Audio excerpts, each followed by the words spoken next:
Hello everyone, I am here to help you today. I know you use this video to fall asleep. So before that, like the video and subscribe to the channel also. Where are you from and what time are you watching now? Get comfortable and relax. The moment I stepped off the elevator that night, a chill wrapped itself around my neck, clinging to my skin like a clammy hand. The overhead lights flickered once before going out, completely plunging the 18th floor into a silent darkness. I'd grown used to navigating this space with only a flashlight and the faint glow of exit signs in the distance, but it never felt right. Something about this particular floor still under construction had always felt incomplete, not just in the physical sense of exposed pipes and half-demolished walls, but in the intangible sense that something else lurked there unseen and waiting. Even before I saw the faint silhouette near the plastic-covered windows, I sensed I wasn't alone. I work as a janitor in a commercial building downtown. I'm generally the first person in and the last person out, tasked with cleaning and minor maintenance. Though the building has dozens of floors, only a few remain under renovation. My supervisor insists these upper levels might be prone to leaks. If the weather is bad, rain has been relentless lately, so my nightly routine includes trudging up here with a flashlight, scanning for any sign of water intrusion or structural damage. I've never liked this job, but I've never outright feared it either until I found myself trapped in this suffocating darkness, accompanied by a presence I couldn't name.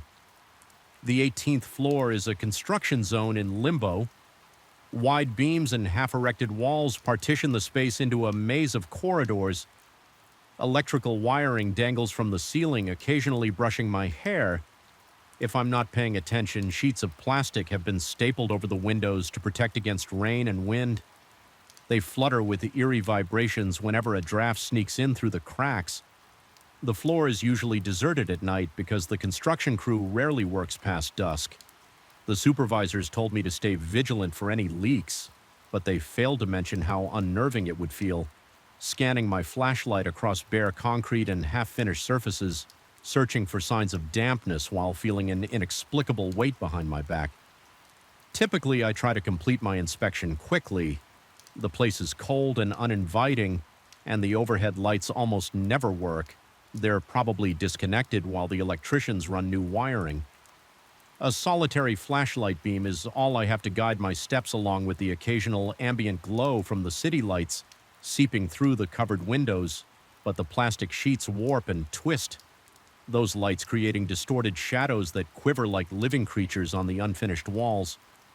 It started with subtle details. At first, it was just a strange reflection, an odd shape I spotted on the far side of the room.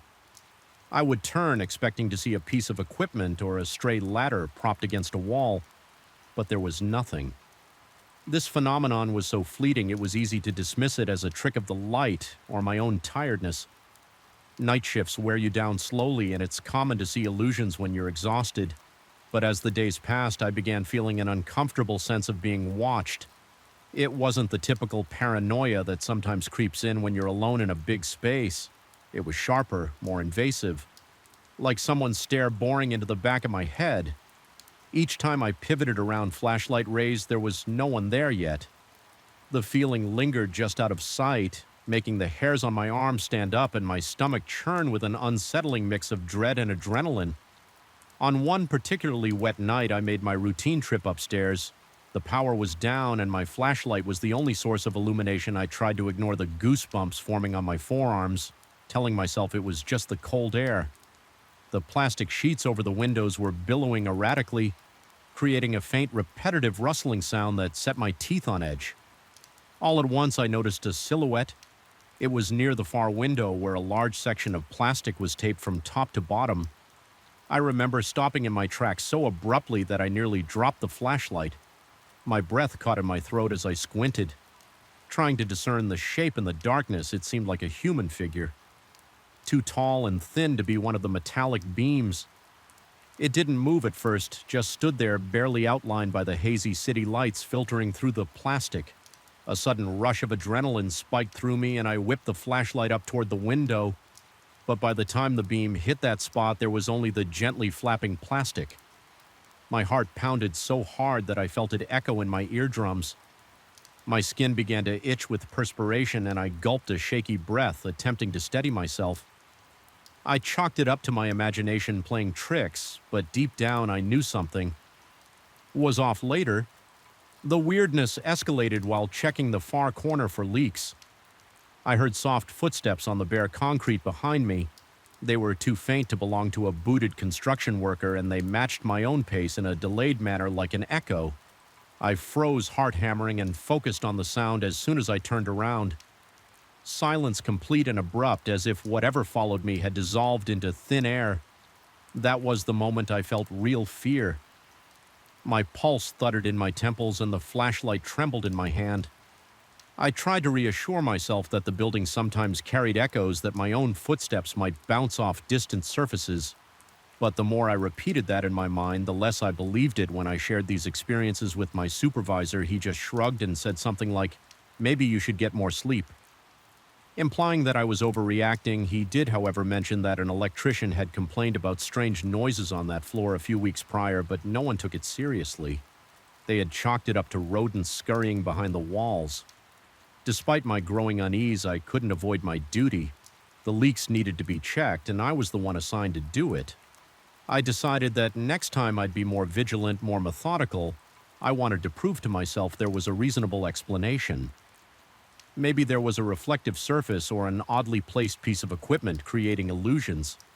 So I arrived an hour earlier than usual, hoping the construction lights would still be on, but predictably the crew had wrapped up for the day, and the floor was already plunged into darkness.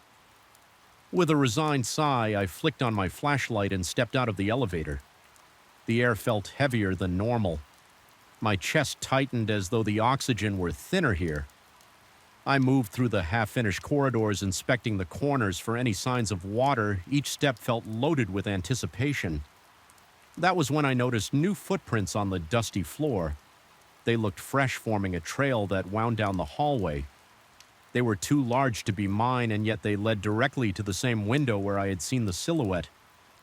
My scalp prickled. I followed them, each step slower than the last, my flashlight beam trembling over the fine layer of dust. The footprints ended abruptly a few feet from the window, as though whoever made them had been lifted off the ground or simply vanished. I swallowed back a swell of panic, trying to ignore the pounding in my ribcage. I scanned the vicinity, seeking some explanation. Was there a ladder, a hidden doorway? The plastic sheet rustled, and in that moment I saw it again, just a fleeting hint of movement behind the opaque plastic, as if a figure was pressed against it from the outside.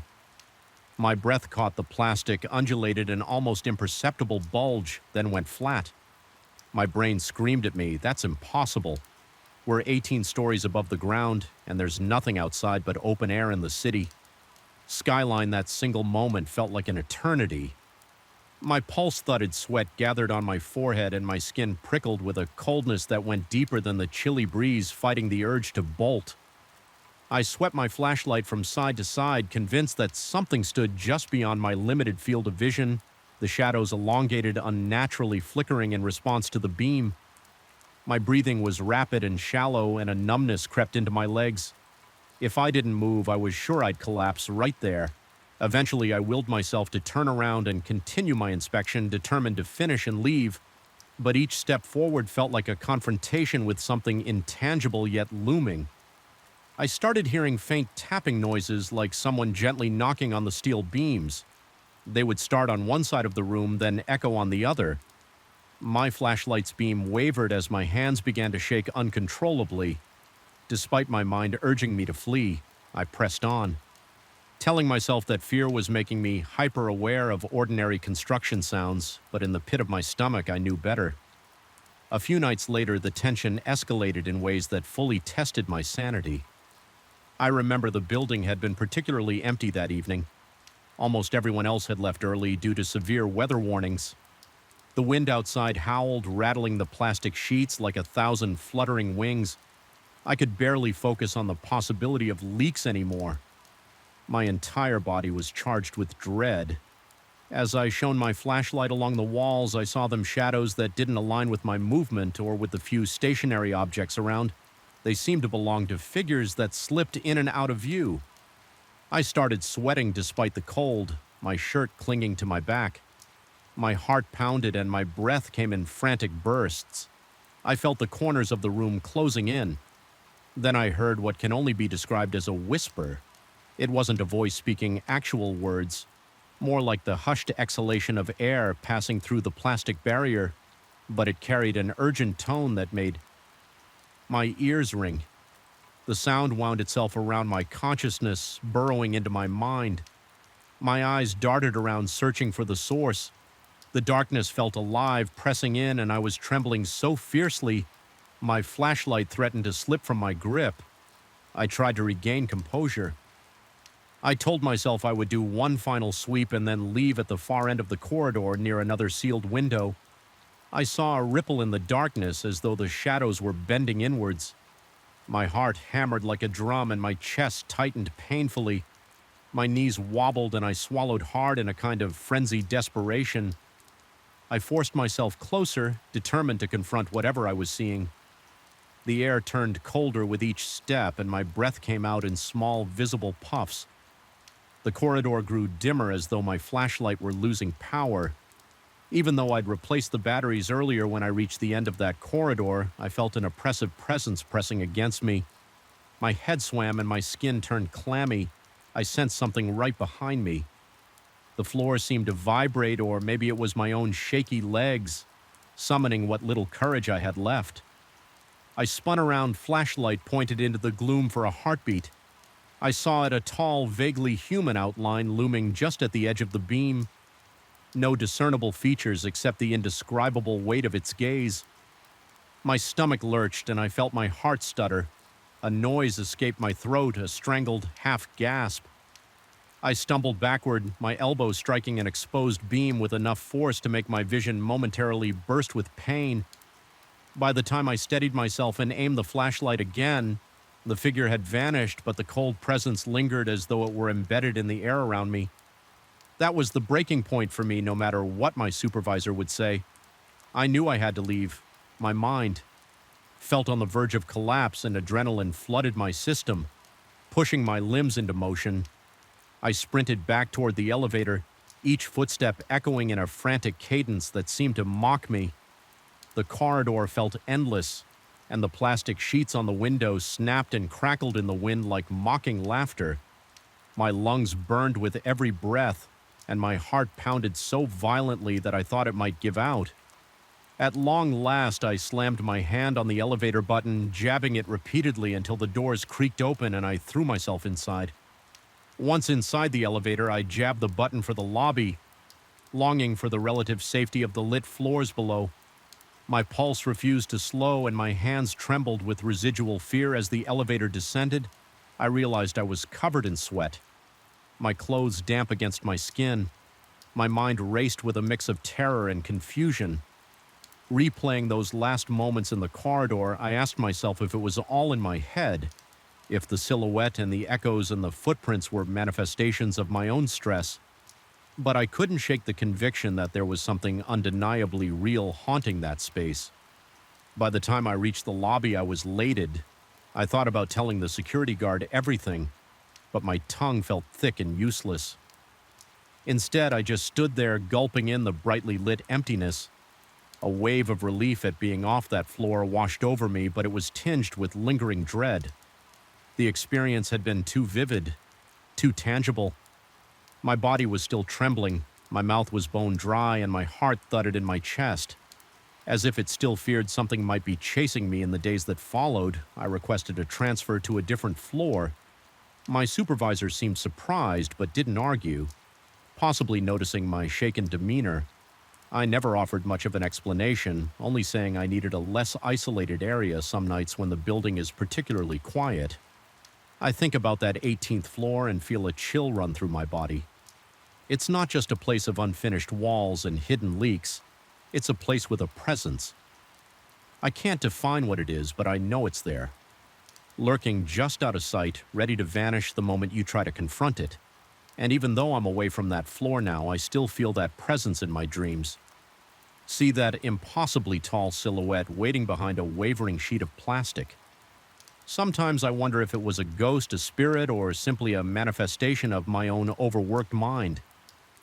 The truth is, I don't think it matters. Whatever name it goes by, something unnatural haunts those corridors. I haven't ventured up there again, and I have no intention of doing so. The building's management can replace the plastic coverings, fix the leaks, and finish the renovations, but I suspect no amount of paint or plaster can rid that floor of whatever has claimed it. I've escaped it for now, but the memory remains looming in the back of my mind like a dark silhouette against a pale sheet of plastic, watching, waiting, and ready to disappear the instant I dare to look straight at it. I felt something was off. The moment I stepped onto the greasy concrete floor under the fluorescent shop lights, it was past midnight, and there I was on my second week working as the overnight watchman for a 24-hour mechanic shop. The owner had expanded his business to operate around the clock, hoping to attract stranded travelers from the nearby highway. But that highway was nearly empty after dark, so most nights I found myself alone, surrounded by silent cars and the occasional hiss of the air compressor. That night, the overhead lights seemed to cast bizarre shadows on the oil-stained floors, and my gut told me the place held secrets far beyond squeaking ratchet wrenches or squealing belts. I remember sitting in the small office near the front where a row of security monitors was mounted on a wall. The black and white displays gave me a strangely distorted view of each corner of the shop. It was quiet uncomfortably, so even the humming of the refrigerator in the break area felt distant, as if it belonged to another dimension. My boss had told me to keep an eye on the cameras and stay awake to greet any customer who might roll in, but I had realized by the third shift that few vehicles ever showed up after midnight. Occasionally, a blur-eyed trucker would pull in, but for the most part, the building was mine alone, and that solitude made every subtle noise echo in my ears like a warning. My job was straightforward: watch the monitors, patrol the perimeter every hour or so, and occasionally handle quick fixes like a tire pressure check or a fluid top-off. The pay was surprisingly decent for a night shift, which I'd attributed to the boredom factor until I started seeing lights flicker around the far corner of the yard where we stored wrecked and abandoned vehicles. At first, I assumed it was just the reflection of passing headlights on the highway. After all, the road was a stone's throw away and the angles seemed right, but the flickers didn't always line up with a car passing. Sometimes I'd be gazing at the monitors and see a flash, but no sign of any vehicle. It was enough to make me get up and do a quick check outside, though nothing seemed out of place. The yard itself stretched behind the main garage, mostly enclosed by a tall chain-link fence, topped with barbed wire. Inside were rows of twisted metal husks, half-dismantled sedans, rusted pickup trucks missing doors, and other forlorn scraps. They were awaiting disposal or parted out for any salvageable pieces under the dim glow of the single overhead pole light. Those ruins of automobiles resembled the carcasses of mechanical animals left to decay in the cold night air. Most nights I avoided that area unless I needed to rummage for a part. The flickering I saw on the monitors made me want to avoid it even more, but my curiosity and duty led me to venture there with a flashlight. More times than I'd like, one of the first nights I distinctly remember noticing a bright flash from the corner of my eye on the camera feed. The angle wasn't perfect, but it was enough to catch my attention. I glanced back at the monitors, expecting to see headlights or at least the beams of some vehicle rolling in, but the screen showed nothing but the same static rows of junk. I kept staring, waiting for movement. Nothing. A minute went by in silence, and I felt my heartbeat quicken, a low hum of anxiety circling my thoughts. Finally, I decided to step out there myself and check. As soon as I opened the back door, the rush of night air made my lungs contract. It carried the scent of burnt rubber and old grease. My flashlight beam swayed across the gravel path as I advanced, scanning the ground for anything unusual. I circled the entire area, peering through broken windows of the old vehicles. Shadows seemed to shift inside the cabs, but I blamed that on the glare of my flashlight. I kept hearing faint metal clinks, as if a wrench were being gently tapped against steel, yet I saw no one around. Eventually, I convinced myself it was probably just the wind nudging a loose scrap. That rational explanation felt hollow, but I used it as a crutch to keep my nerves from boiling over by the time I returned. Inside, my hands were slightly shaking from the tension, My palms were sweaty, and I realized I'd been holding my breath on and off the entire time I was out there. Over the next few nights, those flickers of light became more unpredictable. Sometimes they appeared early in my shift. Other times I wouldn't catch one until near dawn. There was no pattern, no single cause I could pin down. I started to grow paranoid. I checked the yard lights to make sure they weren't malfunctioning. But all of them were either turned off or operating normally. I tried to see if reflective surfaces in the scrap heap could be catching moonlight, but that didn't explain how bright these flashes were. It reached a point where I began to dread glancing at the security monitors, fearing that I'd see another pulse of light with no obvious source. One night I was finishing some paperwork at the front counter when I glimpsed a sudden burst of illumination from the monitor that faced the back fence. It lit up. The inside of one of those old cars clear enough for me to see. For just a split second I shot upright, nearly knocking over my coffee cup. My heart pounded so hard it felt like it might crack my ribs. This time the light looked distinctly like it came from inside the battered sedan, not just around it. Every hair on my arm rose and the skin on the back of my neck prickled. I rushed over to the large bay door and wrestled it open. My adrenaline surging outside, everything was dark again, not even a hint of that brilliance I'd witnessed on the screen. Seconds before, my breath came in short, sharp puffs and my knees felt unsteady as I took cautious steps across the gravel. I approached that particular sedan, which was missing its front bumper and had a shattered windshield. The driver's door was slightly ajar. I shone my flashlight into the interior, expecting... I'm not sure what I expected. Honestly, the seat cushions were torn and the upholstery was stained with old grease and debris. Otherwise, it was empty. I felt my throat tighten, a suffocating wave of unease pouring over me. I slammed the door shut in an almost frantic gesture, as if to lock something in or keep something out. I wasn't sure which. Then I half-jogged back to the main building, my pulse still thudding in my ears. When I told my boss indirectly about strange lights, he shrugged it off, remarking that maybe passing cars from the highway cast weird reflections. He told me not to worry unless I found evidence of trespassing.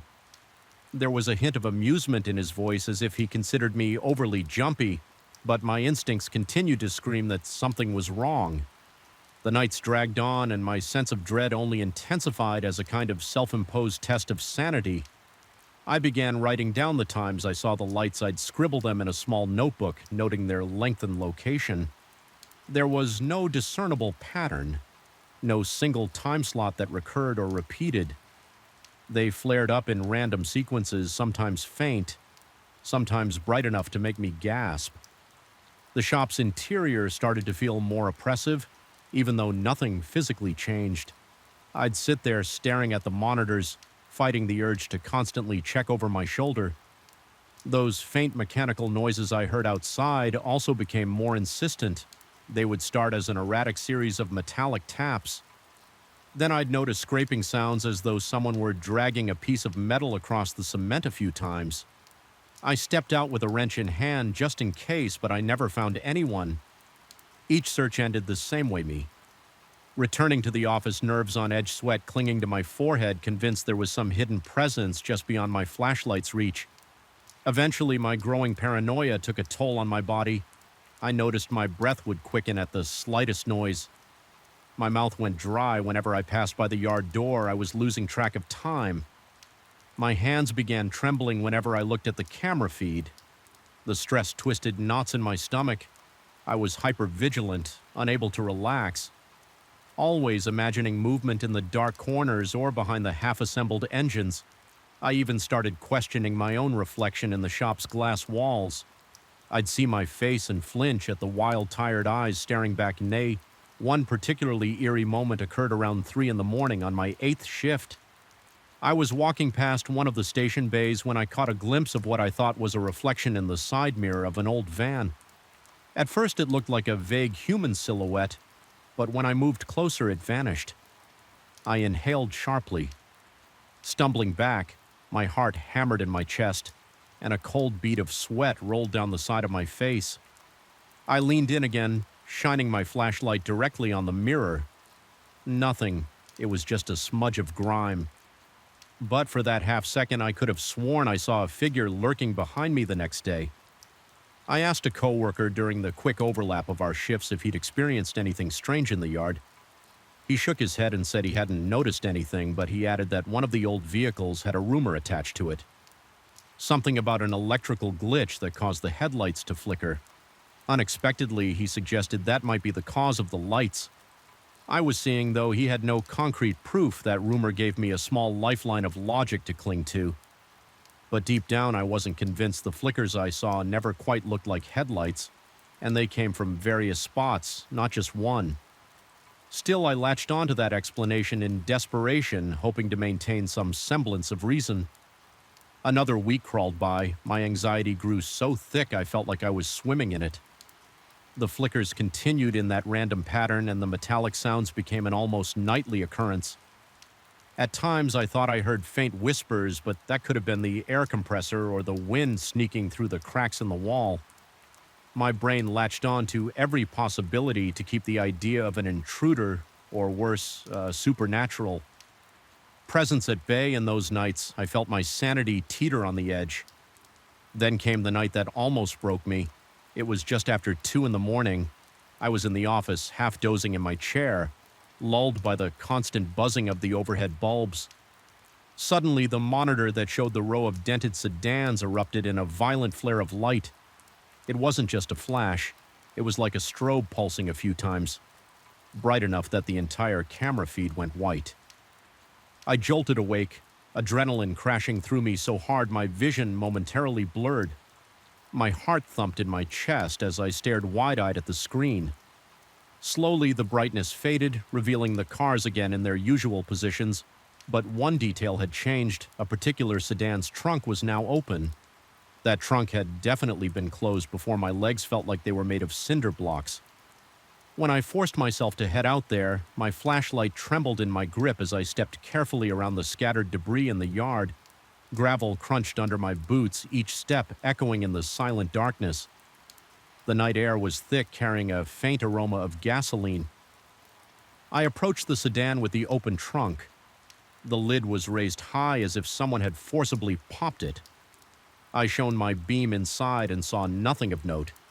Just a spare tire, some broken plastic, a layer of dust. Yet I felt a wave of dread that went beyond rational explanation, as if something intangible were looming around me. The temperature felt colder near that trunk. My teeth chattered and I realized I was trembling all over. Suddenly, from behind me, a wrench clattered to the ground. The sound was so sharp I nearly dropped my flashlight. I spun around, shining the beam wildly. I saw no one, just a rusted truck with its hood ajar. My breath caught in my throat.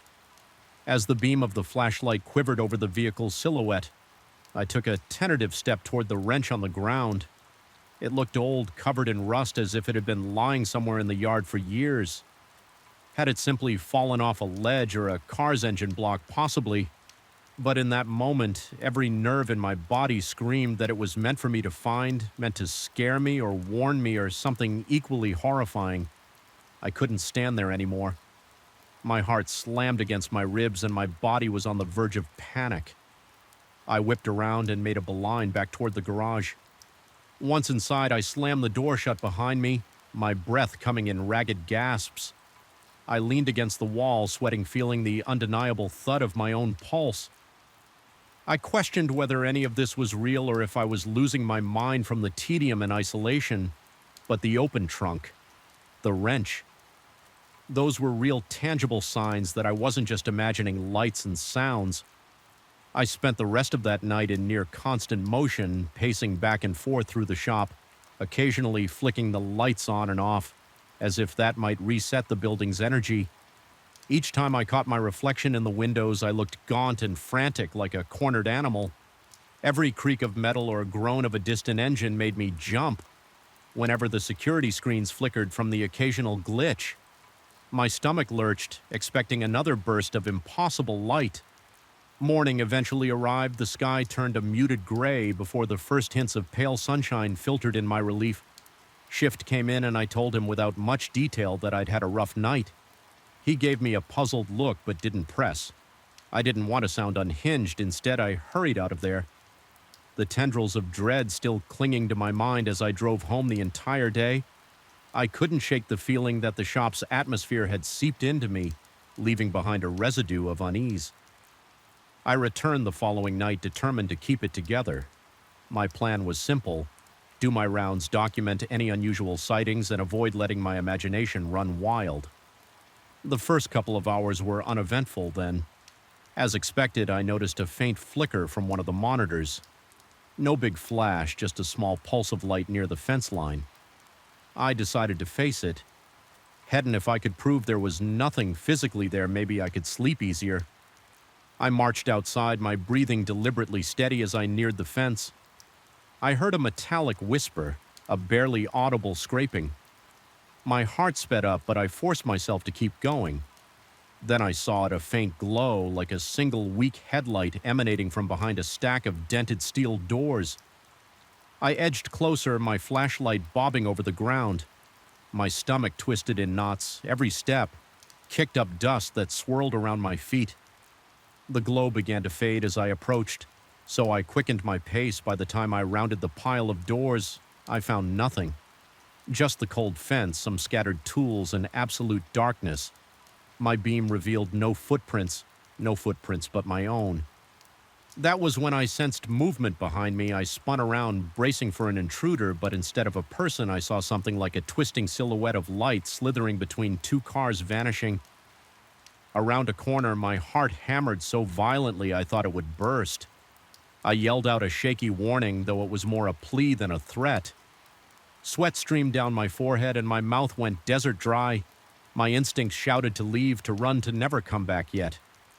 In that surreal moment, I wanted to see it clearly. I can't explain why I managed a few steps toward the cars where I'd seen that luminous form. My hand shook so badly I almost dropped the flashlight. Its beam danced across rusted fenders and shattered windows. The air felt thick, stifling, and I struggled for breath. Then I heard a low rattling sound from within a nearby trunk, like something scraping to get out. I can't describe the horror that washed over me. My vision blurred at the edges and my knees went weak. I took one trembling step forward, but then the rattling stopped. Absolute silence followed. No more lights, no more sounds. Just the drone of my own ragged breathing, that was enough. I retreated, practically stumbling over my own feet as I sprinted back to the safety of the garage. Once inside, I double-locked every door I could and flicked on all the overhead lights. I sat there in the fluorescent glow, forcing air in and out of my lungs, waiting for the clock to crawl toward daylight. My mind swirled with questions. Was I losing my grip on reality? Was there something truly unnatural lurking in that junkyard? When the sky finally brightened, I clocked out without speaking to anyone. I realized I couldn't do this anymore. I wasn't willing to continue facing that oppressive darkness or the malevolent presence I felt, swirling among the rusted cars. Whether it was a haunting, a trick of the mind, or some bizarre electrical phenomenon, I didn't care. It had burrowed into my psyche and refused to let go. I didn't quit on the spot, but I gave my boss notice shortly after I told him in the vaguest terms that the night shift was too hard on me. He asked if I'd been spooked by strange noises. He half smiled as he said it, but I didn't offer any details. I just said I needed to move on and move on. I did grateful to leave that place behind. Yet I still find myself haunted by the memory of those flickers of light and the sense of being watched from the shadows.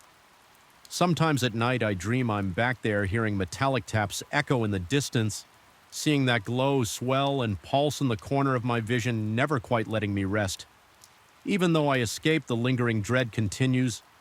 Every time I pass a mechanic shop or drive by a junkyard, my pulse races and my palms start to sweat, and I'll never forget that final image. The trunk rattling as if something inside was desperate to get out. I didn't stay to find out what it was or if it was even real. In any conventional sense, all I know is that it changed me.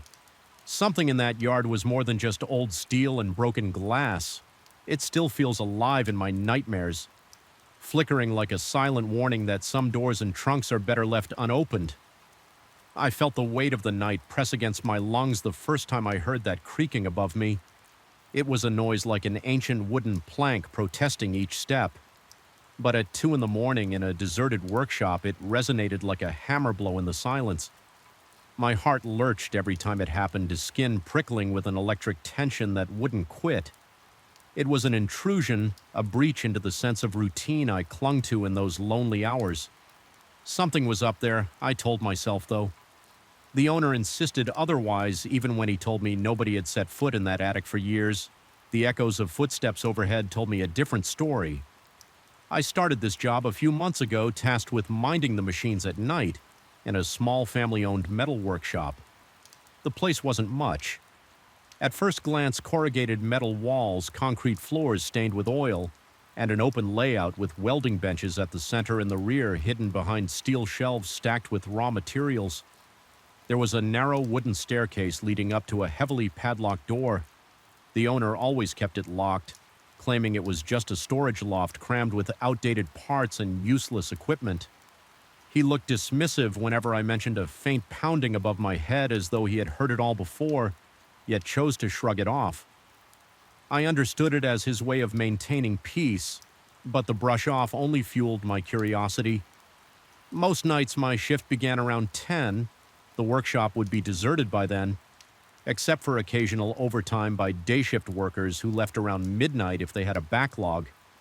Once I was alone, the air seemed to grow heavier.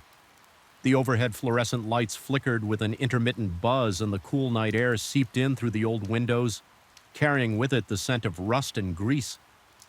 I like to work in relative quiet, just the hum of the lamps and the soft click of my protective headphones. If I ran any machine checks yet after a couple of weeks, that serenity I found so comforting was shattered by the footfalls that seemed to pace directly overhead. At first I tried to rationalize it. Old places creak, especially with shifting temperatures at night. I told myself the wood was expanding or contracting, but these were not random squeaks or the gentle popping of ancient beams. They were measured steps one after another, as if someone were walking in circles. It gave me chills, and I realized my breathing had grown shallow. My hands trembled while adjusting the settings on one of the metal presses, and I felt a cold sweat trickle down my spine. Each time I looked around the workshop, all I saw was empty space, silent machines, and half-finished metal frames waiting for final welding. There was nowhere else the sound could come from except that locked attic. I confronted the owner, indirectly mentioning I heard weird noises and asking if someone had permission to use the attic at night. He responded in a calm but dismissive tone that nobody had been up there in ages. He didn't elaborate, and I decided not to press the subject further. Still, I couldn't shake off the feeling that something about that loft was deliberately hidden. My pulse pounded in my ears every time I glanced toward those stairs. They stood like a dark invitation, the overhead bulb rarely casting enough light to see the dusty rungs. Clearly, the locked door at the top, always in partial shadow.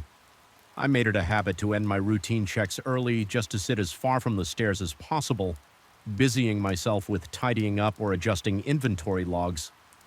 The trouble was, the workshop was never truly silent. When I turned off the main machines, the building itself seemed to come alive with faint groans, metallic pings, and especially that inexorable creaking overhead. My chest would tighten and I'd feel my heart racing whenever the footsteps started. Some nights it was just a single step, like a partial weight, gently pressed against an old plank. Other nights it was a slow, deliberate pacing. My hands would grow clammy and I'd wipe them on my work pants, trying to chase away the dryness in my mouth. Sometimes my vision felt shaky, as if my peripheral view was distorting in the dimly lit corners. Each breath tasted stale and hot, as if I were suffocating on my own apprehension. After a month of this, I decided to drown out the noises I brought. Headphones, heavy industrial-grade ones meant to muffle machine tools, and blasted music at a moderate volume. It didn't fully block the vibrations, but it was enough to keep me from hearing the footsteps so clearly that offered some relief. But I soon discovered a new layer to my dread. Whenever I stopped the music or lifted the headphones, I sensed a distinct tremor in the air, a low vibration that pulsed through the building. It wasn't a sound exactly, more like a throbbing wave I felt in my gut. It seemed to come from above, almost as if it were an unspoken call demanding attention. I would sit there forcing my breathing to stay calm, yet my heart banged against my ribs like it was trying to break free. My palms grew sweaty and I'd clench and unclench my fists in an effort to keep myself grounded. Sometimes the overhead lights would flicker more intensely, plunging the corners of the workshop into deeper shadows. My reflection in the metal surfaces looked pale and haunted. On a few occasions, I could have sworn I saw movement out of the corner of my eye, a fleeting shape, or a dark outline shifting in the periphery. Each time I spun around, adrenaline flooding my veins, expecting to find someone behind me. There was never anyone. My breathing turned ragged and I found myself panting like I had just sprinted a mile. The air felt thick as if every breath was a struggle and my mind started to spiral. I questioned my own sanity, wondered if the exhaustion of long nights was playing tricks on me. But fatigue couldn't fully explain the footprints in the dust that weren't there before, or the distinct sense of being watched. The more I tried to ignore the attic, the more it seemed to exert an invisible pressure on my psyche. The door at the top of the stairs began to dominate my thoughts. I could visualize it in perfect detail. Chipped paint, a rusted lock, and a sense of stale air seeping from the gaps. Some nights I felt an irrational urge to walk up and just open it. Consequences be damned, my imagination conjured all sorts of images, old mannequins used for welding practice, corroded metal scraps shaped like twisted figures, or something far less rational lurking in the gloom. My entire body tensed at the thought. My heart pounded like a drum and beads of sweat formed on my temples. I fought the idea, telling myself it was best left alone. One evening, I decided I had to get some clarity, so I waited until the next day to carefully bring it up with the owner, keeping my tone casual. I mentioned the footsteps, the vibrations, and how it made me uncomfortable. He responded with a shrug through an awkward half-smile. He muttered that the place was old and made plenty of strange noises. There was something in his eyes, though, a flicker of discomfort, as though he knew more than he let on. When I asked if there was any chance an animal had gotten trapped in the attic, he simply said it wasn't possible. Describing the door as sealed shut, he told me not to worry, that everything was safe. I nodded, but my stomach twisted with uncertainty. The conversation left me more uneasy than before, as if I'd brushed against a hidden truth he was desperate to bury. That night I couldn't concentrate on my normal routine. My nerves were frayed and my entire body buzzed with tension around midnight. I turned off the lathe and sat on a stool facing the back wall. The staircase behind me, I left my headphones hanging around my neck, in part because a strange compulsion told me not to hide from the noises anymore. I needed to confront them, or at least acknowledge their existence. A sticky sense of dread clung to every breath I took, and my sweat soaked through my shirt and patches. The minutes seemed to drag my chest tightening whenever the building settled or a pipe rattled. Eventually, the footsteps started again, slow and purposeful. Exactly above my position, I felt them in my rib cage, my breath stuttering with each resonance. My mind spun with questions. Was it a person? A ghost? My own imagination, the anxiety was almost paralyzing my limbs, heavy as if weighed down by invisible hands. But something changed. That night, the footsteps stopped abruptly, and instead, the entire attic floor seemed to emit a low, irregular tapping, like someone drumming their fingers on the wood from the other side. Each tap sent a jolt through my body, making my stomach lurch. There was a hypnotic quality to it, beckoning me to investigate. I stood up on trembling legs, my muscles tight and my mouth uncomfortably dry. Step by step, I inched toward the staircase. The workshop lights flickered, casting dancing shadows around me. Every nerve in my body screamed to turn back, but I felt magnetized by the steady tapping. My heart hammered so loudly in my ears I could barely hear anything else. When I reached the base of the stairs, I looked up. The door was barely visible in the dim light, just a blurred rectangle of darkness. The tapping paused as if sensing my presence, and an eerie hush fell over the workshop. My breathing echoed in the gloom. Each exhale shaky and uneven, I reached for the first step, the old wood creaking under my boot. My hands were damp and I gripped the railing to steady myself. Halfway up, I smelled something stale, a stagnant air, almost metallic, that prickled the back of my throat. My vision blurred for a second, and I had to blink to clear the haze. It felt like the entire building held its breath along with me. My body tensed, anticipating something to lunge from behind that door. I listened, but there was only silence, no footsteps, no tapping. Just the suffocating weight of the night pressing against my senses. I realized with a start that the padlock was unlatched. It wasn't hanging open, but it definitely wasn't locked. My heart thudded again, and I contemplated the possibility that the owner had come here earlier. The fear and anticipation mingled into a swirling knot in my stomach. I felt a wave of cold sweat break across my forehead as I placed a hand on the door. The wood felt chilled, and for a moment I imagined something pressing back from the inside. That single thought made me yank my hand away. My lungs burned as if I'd been holding my breath for too long. I could sense a presence on the other side, but I was too terrified to push the door open. In that moment, the overhead lights flickered again, plunging the bottom of the stairs into near darkness. Instinctively, I recoiled, nearly stumbling down the steps. My heart pounded violently, and I felt faint. The rational part of me insisted I should leave it alone. Get out of there. Pretend I never found the padlock unlatched. Yet the intangible lure still beckoned, summoning what little courage I had. I knocked softly on the door. The sound echoed in the confined space, and a moment later I heard a faint shuffle, like something sliding across the attic floor. The presence was real. My skin crawled and my knees almost buckled. I realized I was shaking, adrenaline pumping through my veins in a heartbeat. A wave of dread flooded me. Fear sank its claws into my brain, telling me to run, and so I scrambled down the stairs, practically leaping. The last few steps, my chest was heaving, lungs grasping for air as if I just sprinted a marathon. I fled toward the main exit, fumbled with the lock, and burst out into the cool night air outside. The moonlight felt painfully bright, and the breeze on my skin felt harsh. My heart still slammed against my ribcage, and I noticed my fingers trembling as I reached for my phone to check the time. It was only midnight. My shift technically wasn't over, but there was no way I was going back in there alone. The next day, I confronted the owner once more, describing how I found the padlock unlatched and heard, "Old secrets stay locked away for good reasons." His tone hinted at guilt or fear, perhaps both unmistakable movement.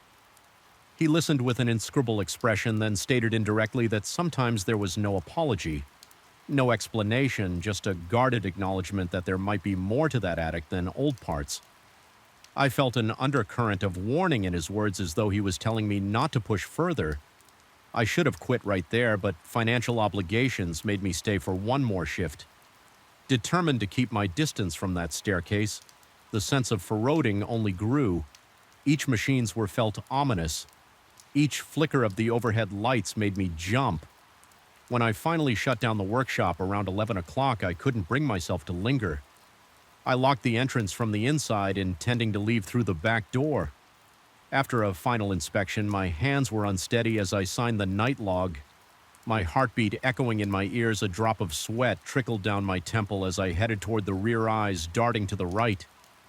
Every time I heard a clank or shuffle, all the while the attic loomed overhead like a dark secret waiting to be discovered. I passed the stairs, refusing to look up. An oppressive energy radiated from that corner, a silent reminder of the locked or perhaps unlocked door. My pulse quickened in protest. I hurried to the back door, tugged it open, and stepped out into the empty lot behind the workshop.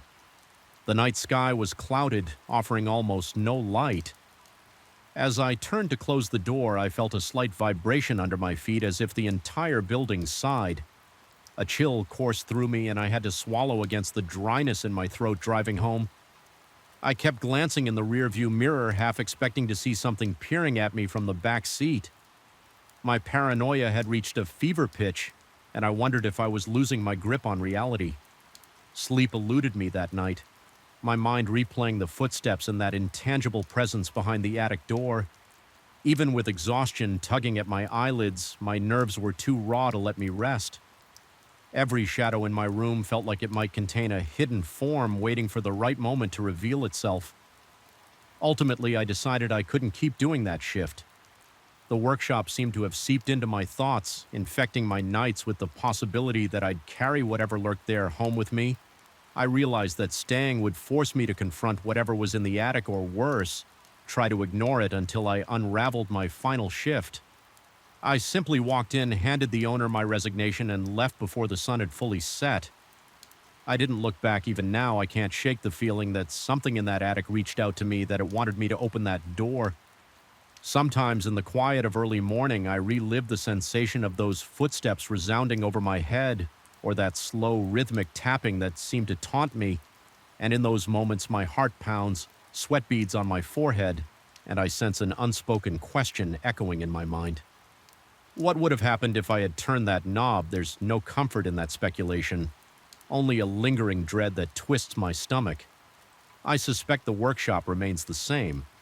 Locked doors, silent corners, and footsteps pacing in the dark, above whatever is in that attic. It's still there, patiently waiting for someone else to listen. It struck me the moment I entered that hallway like an icy hand pressing against the back of my neck, even before I saw the slightly lifted edge of the canvas covering that old portrait.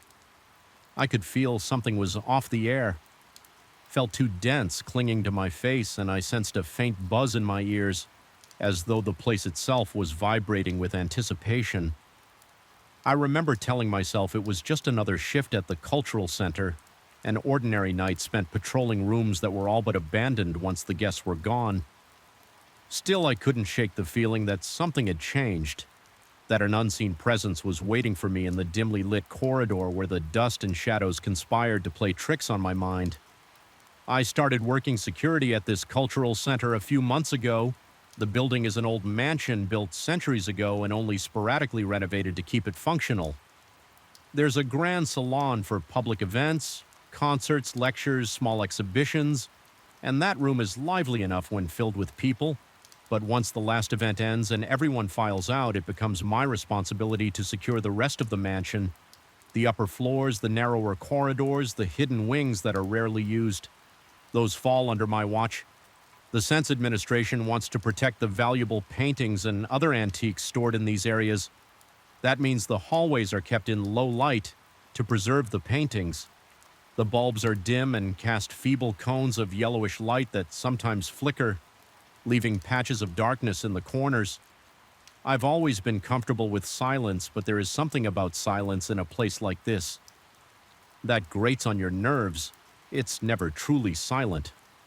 Floorboards creak with soft moans under ancient weight. Pipes rattle behind walls as if they're carrying whispers from one room to another. The curtains in the old office's forgotten windows, overshadowed by tall trees, sway unexpectedly when some draft snakes its way through cracks in the masonry. Even my own footsteps have a muffled quality here, like the wood is swallowing the echo before it can properly resonate. I first noticed the problem with that covered portrait a few weeks ago during one of my usual rounds. I passed by a row of paintings, most of them shrouded in protective cloth to shield them from dust and humidity. Normally, each cloth is tucked neatly at the edges so no part of the painting is exposed, but that night I saw one was slightly lifted at the corner as if someone had pulled it to take a peek underneath. I stepped closer, holding my flashlight. The corridor felt strangely cold, and I'm certain I heard a slight rasping sound, though I couldn't tell if it was the wind or a faint exhalation when I peeled back the cloth to smooth it out. Nothing seemed out of place with the painting itself. I'd seen it before. It's an austere portrait of a figure standing in a formal pose. The face partly turned toward the viewer, but in the gloom I couldn't make out any details. The only thing that struck me was the sensation that the eyes might be watching me, even though I told myself it was just a trick of the low light. I replaced the cloth and tried to laugh off the chill that crawled up my arms, but the next night I found it disturbed again. This time the cloth was folded back further, exposing almost half the painting. My heart thudded in my chest when I noticed it. A dull pounding that made my breath catch. It felt personal, like someone was deliberately tampering with that single painting. I looked around with my flashlight, checking every dusty corner of the corridor. The overhead lighting was dim and the narrow windows let in only faint moonlight. The swirl of shadows might have concealed any number of lurking shapes, yet I found nothing. I reported my discovery to the sense coordinator the following morning. Although I kept my tone casual, it was suggested that maybe a curious visitor or staff member had looked under the cover during the day and failed to put it back properly. But the coordinator's uncertain expression hinted that this wasn't a usual occurrence. They'd never had problems with tampering before. Still, nothing had been stolen, so it didn't feel urgent. I was told to keep an eye on it, keep doing my rounds, and lock all doors as usual. That night, as I passed the same corridor, I half expected the cloth to be perfectly in place. Instead, it was drawn back again, this time in a different angle, like a corner had been pinched and left creased. My pulse spiked. I remember beads of sweat forming on my forehead, and the dryness in my mouth made me swallow hard as if I'd forgotten how to breathe for a second. A tingling sensation prickled the back of my neck. I forced myself to approach slowly. Shining my flashlight over the rows of paintings, they were all covered as they should be, except that one. The corridor felt alive with anticipation, every shadow seeming to pulse and twitch. That was when I became aware of a soft, nearly imperceptible sound behind me.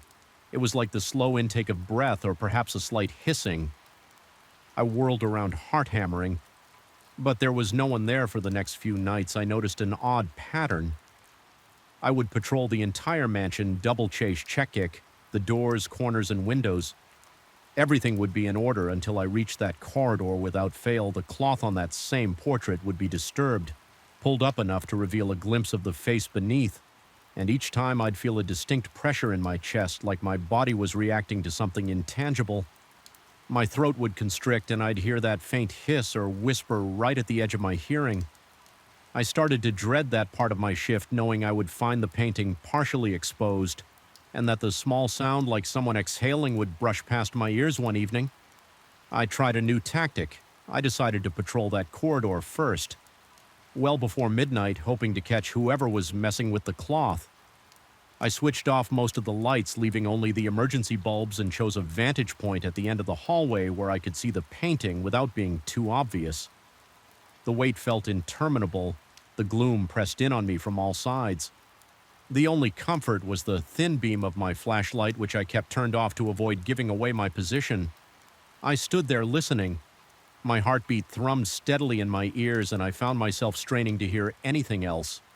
A scuff of a shoe against the floor, the shuffle of cloth, a door hinge squeaking. But the corridor remained deathly still. So quiet that my own breathing sounded unnaturally loud.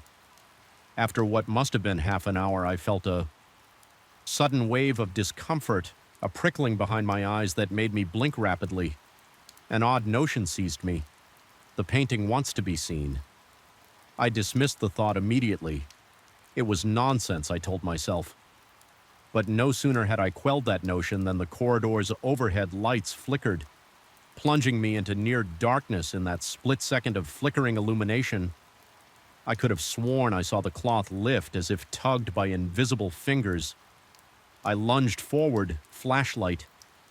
Beaming, the light steadied, and I found the cloth in the exact same position, completely covering the painting.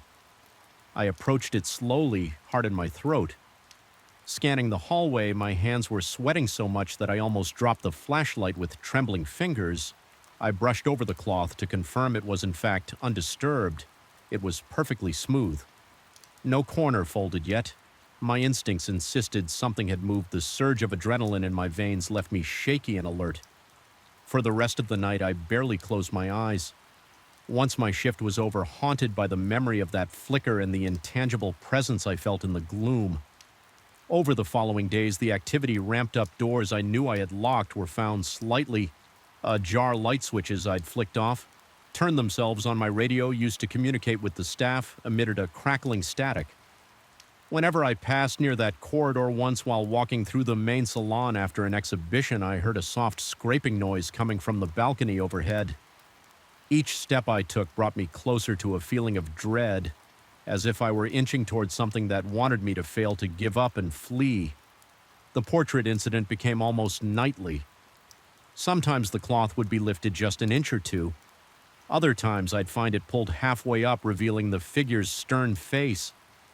The painting depicted a person clad in dark clothing from a bygone-era posture, stiff eyes painted with meticulous detail. Those eyes always seemed to bore into me, even though each time I forced myself to look, I saw the same flat expression. Yet there was a moment, fleeting but horrifying, where I swore the eyes shifted a minuscule change like the slightest tilt of a pupil, as if focusing on me with faint recognition. I started experiencing physical symptoms of stress. My heart pounded incessantly, often at random moments. My breathing grew shallow the instant I turned a corner. Sweat broke out on my forehead.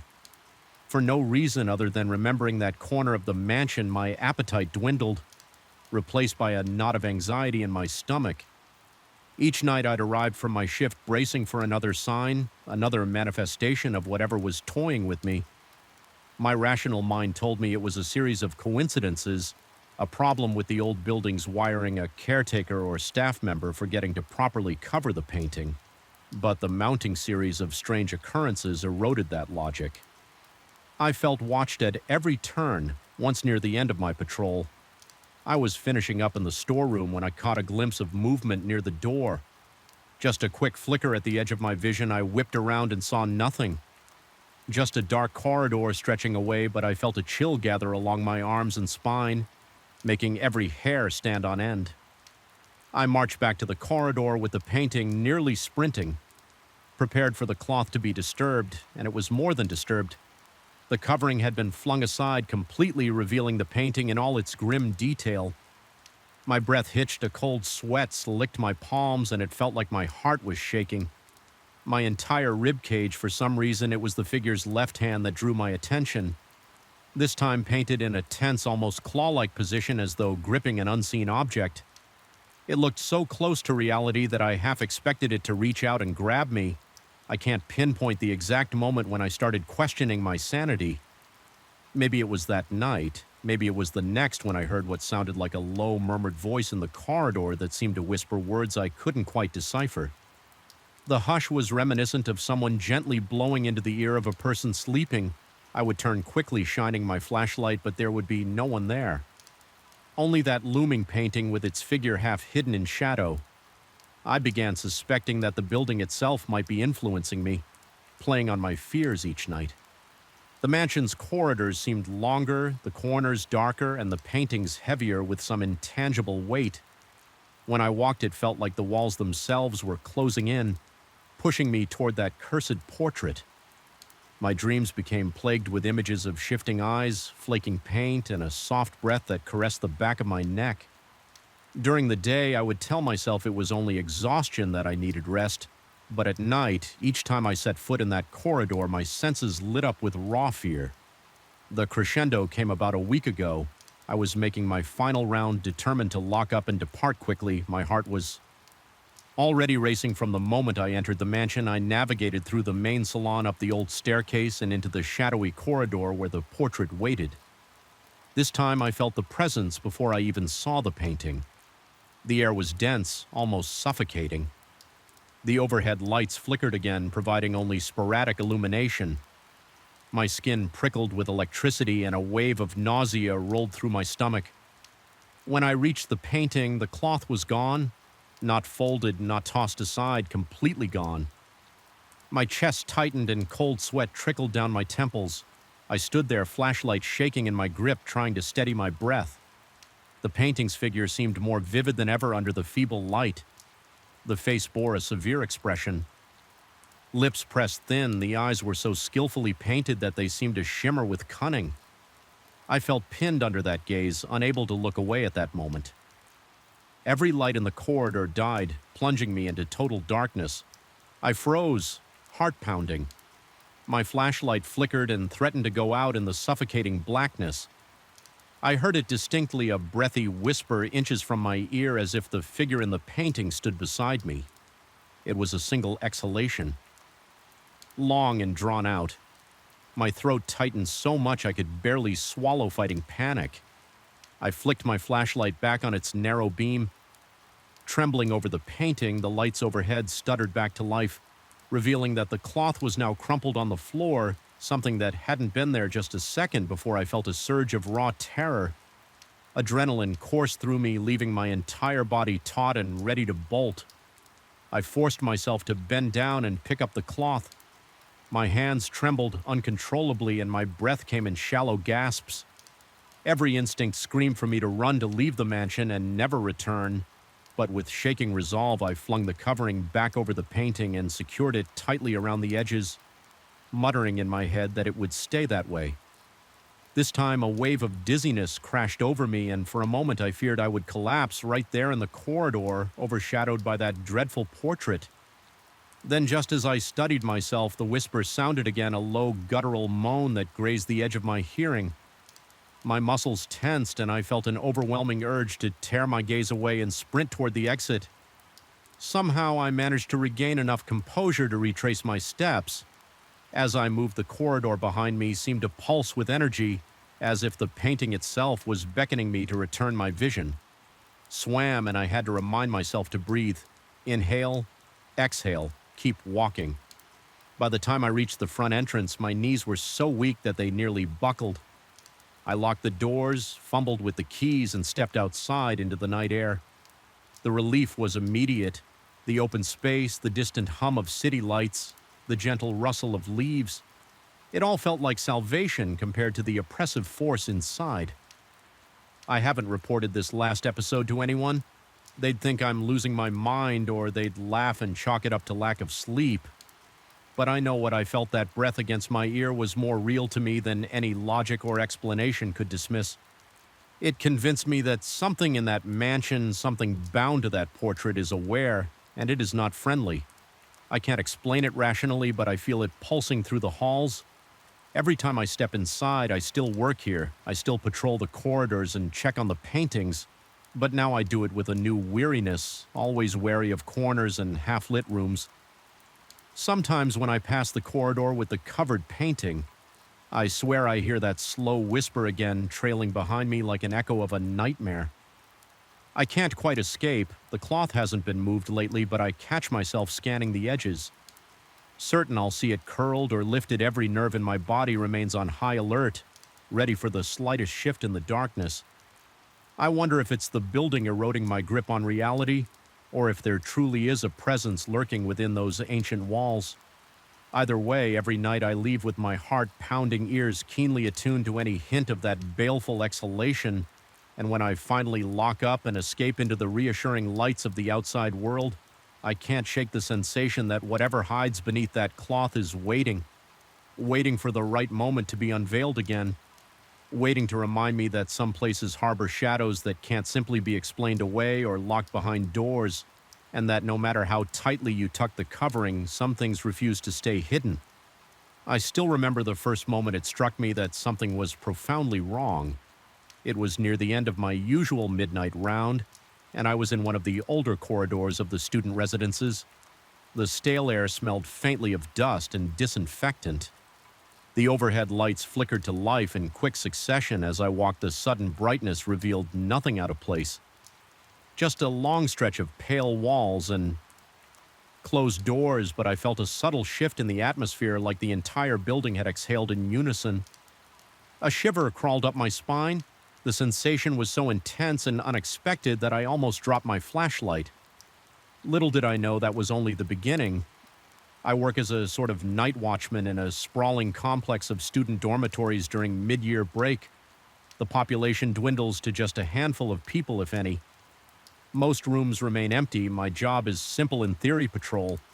Every wing check that all doors and windows are secure, note any irregularities in a log, and make sure everything is locked up tight by dawn. It was usually quiet, just me trudging through deserted corridors accompanied by the mechanical hum of ancient ventilation systems. But this year, something changed. I can't say exactly what or why, but the silence felt heavier, more oppressive, and the shadows in the corners seemed to stretch farther than they did before.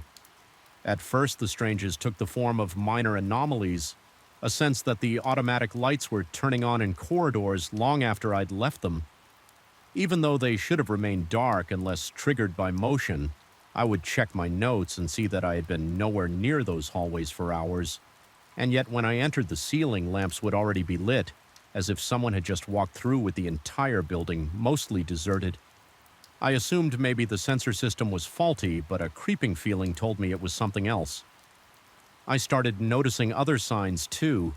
The pale glow of an emergency exit sign would flicker as I approached, sputtering in and out like Morse code. Once I heard a faint clink from somewhere behind a closed door, my heartbeat ramped up and I pressed my ear to the wood. There was nothing, just the slow, methodical beat of my heart pounding in my ears and my shallow breathing. I unlocked the door, stepped inside, and found the small room entirely empty. Just 4 bare walls, no furniture, no occupant, not even a stray box. The silence was suffocating, my palms felt clammy, and an unmistakable tension clenched at the muscles in my shoulders. I never considered myself a jumpy person, but every nerve in my body was on alert. After a week of these tiny disturbances, I began feeling jumpy all the time. It started to affect my sleep by the time I arrived for work. Each evening I was already exhausted, and every squeak of a hinge made me jolt upright one night. As I was making my usual circuit, I glanced at my watch to mark the hour. Then in the hush of a deserted hallway, a corridor light switched on by itself. It was about 20 doors ahead, near a section I hadn't patrolled yet. The sensor was far enough away that it shouldn't have caught my movement.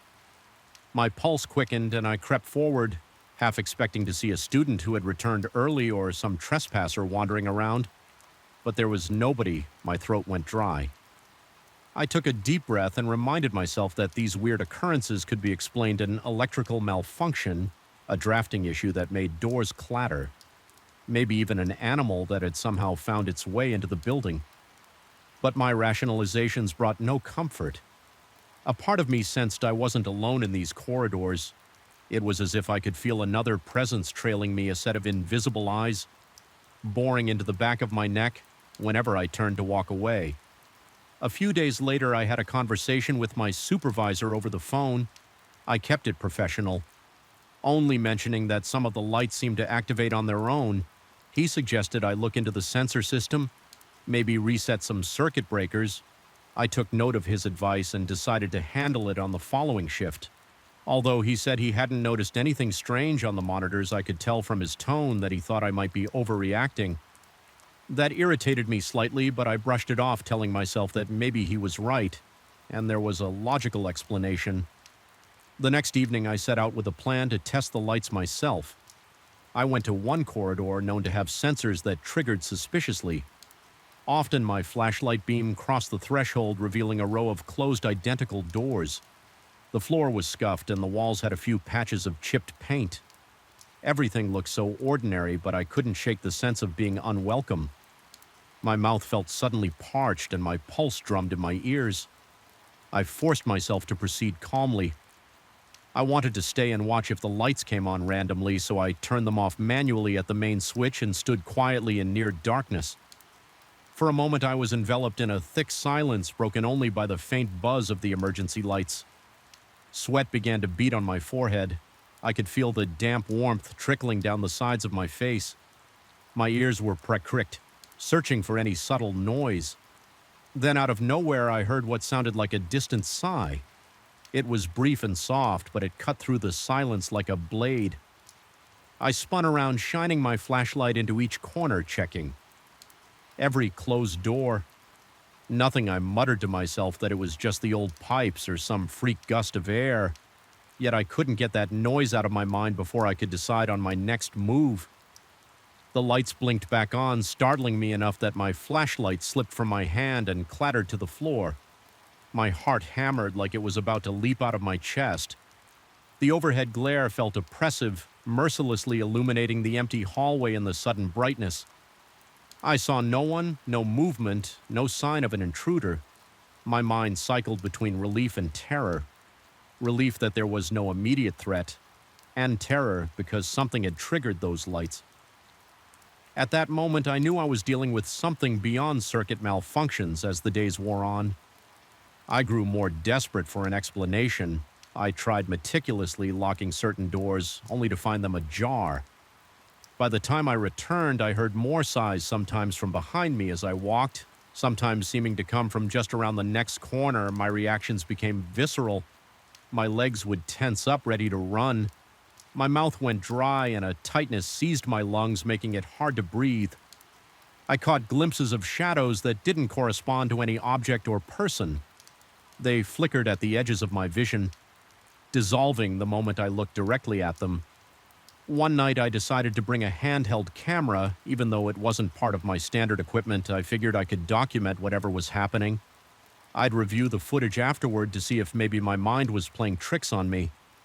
The campus budget lighting cast long wavering shadows down the narrow corridors, giving everything a distorted look through the camera lens.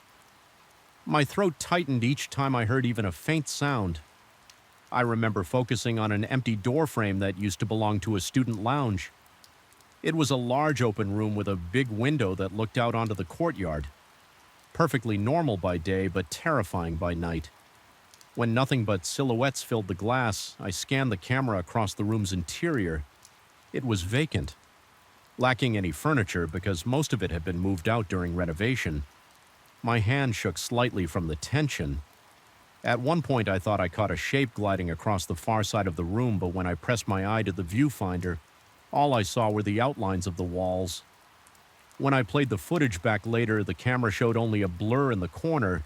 It might have been dust in the lens flare or perhaps an artifact of the poor lighting.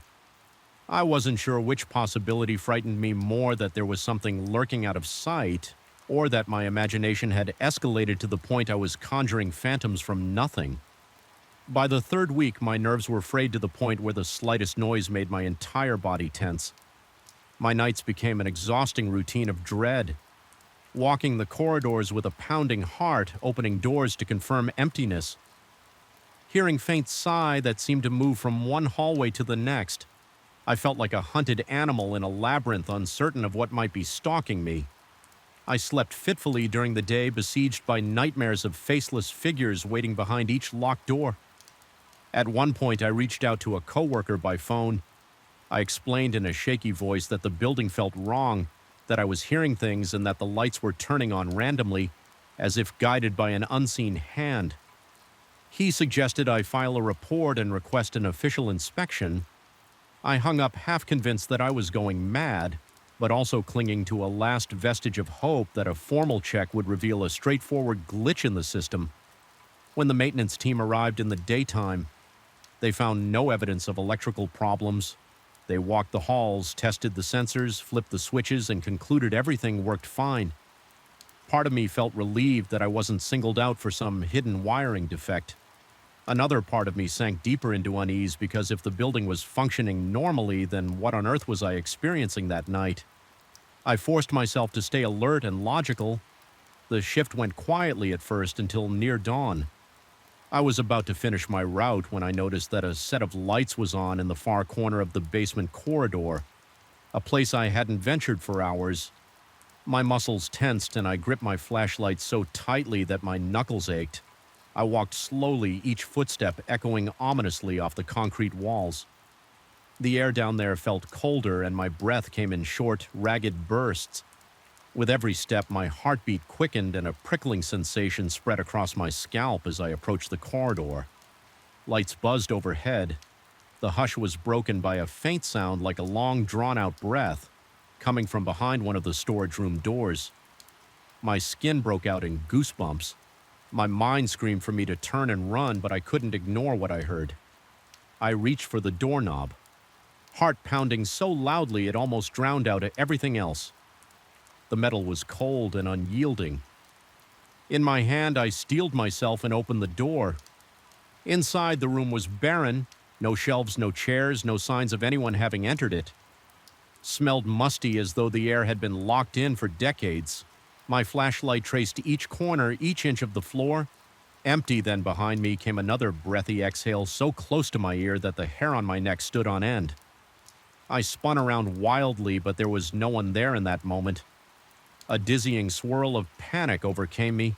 Every muscle in my body tensed. My vision blurred slightly at the edges, and a wave of cold sweat washed over me.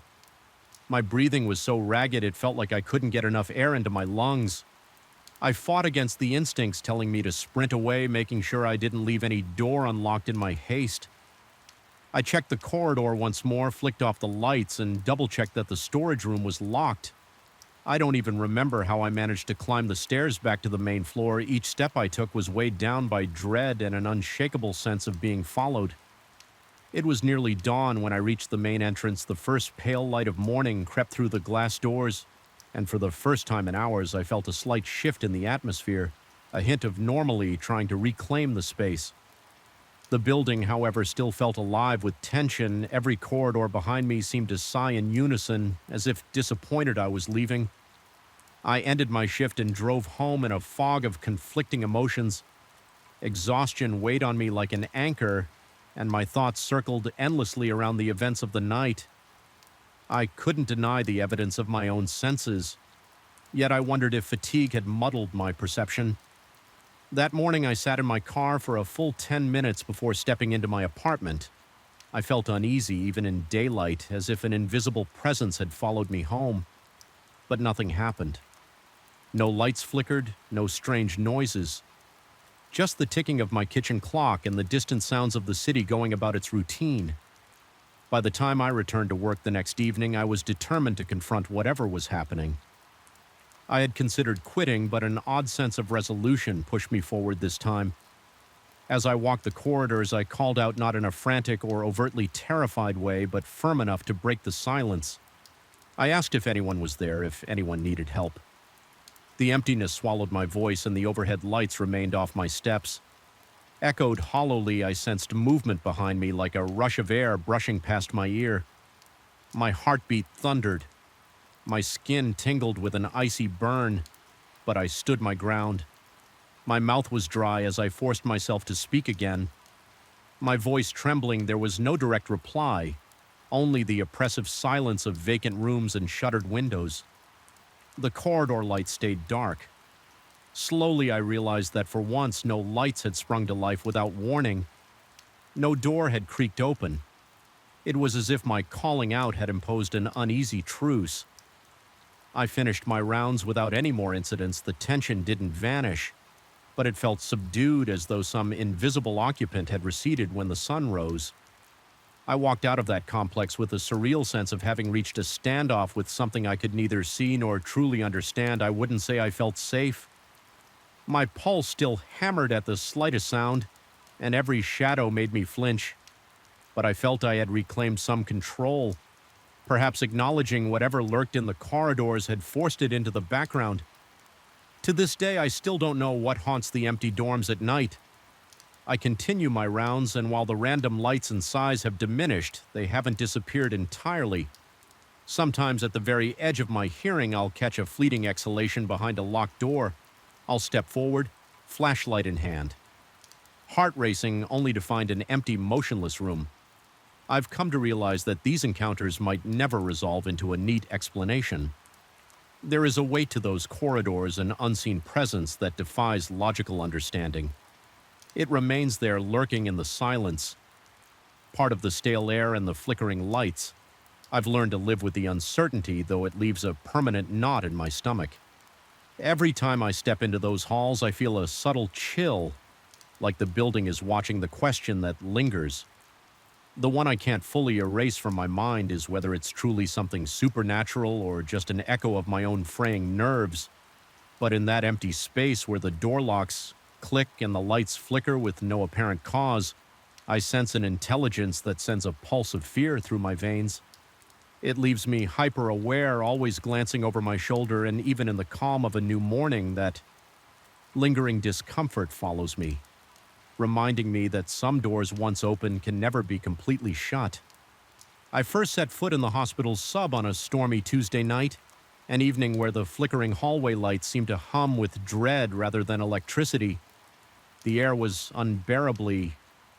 made me jump. I sensed I wasn't alone yet. No one was in sight. And then came the moment that nearly made my heart stop from behind the sealed door. I heard the faint click of a switch being flipped. The corridor light above the door flared to life as though something inside that forbidden room had activated it. The logical side of my mind screamed that this was impossible. The door was locked with a rusted chain, the padlock thick and secure. I had examined it before, even tugged at it to see if there was any give. It never budged. My first instinct was to turn around and leave, pretend I'd heard nothing, write it off as a trick of faulty wiring, but curiosity in a still as though it carried the echoes of forgotten footsteps that never found their way out.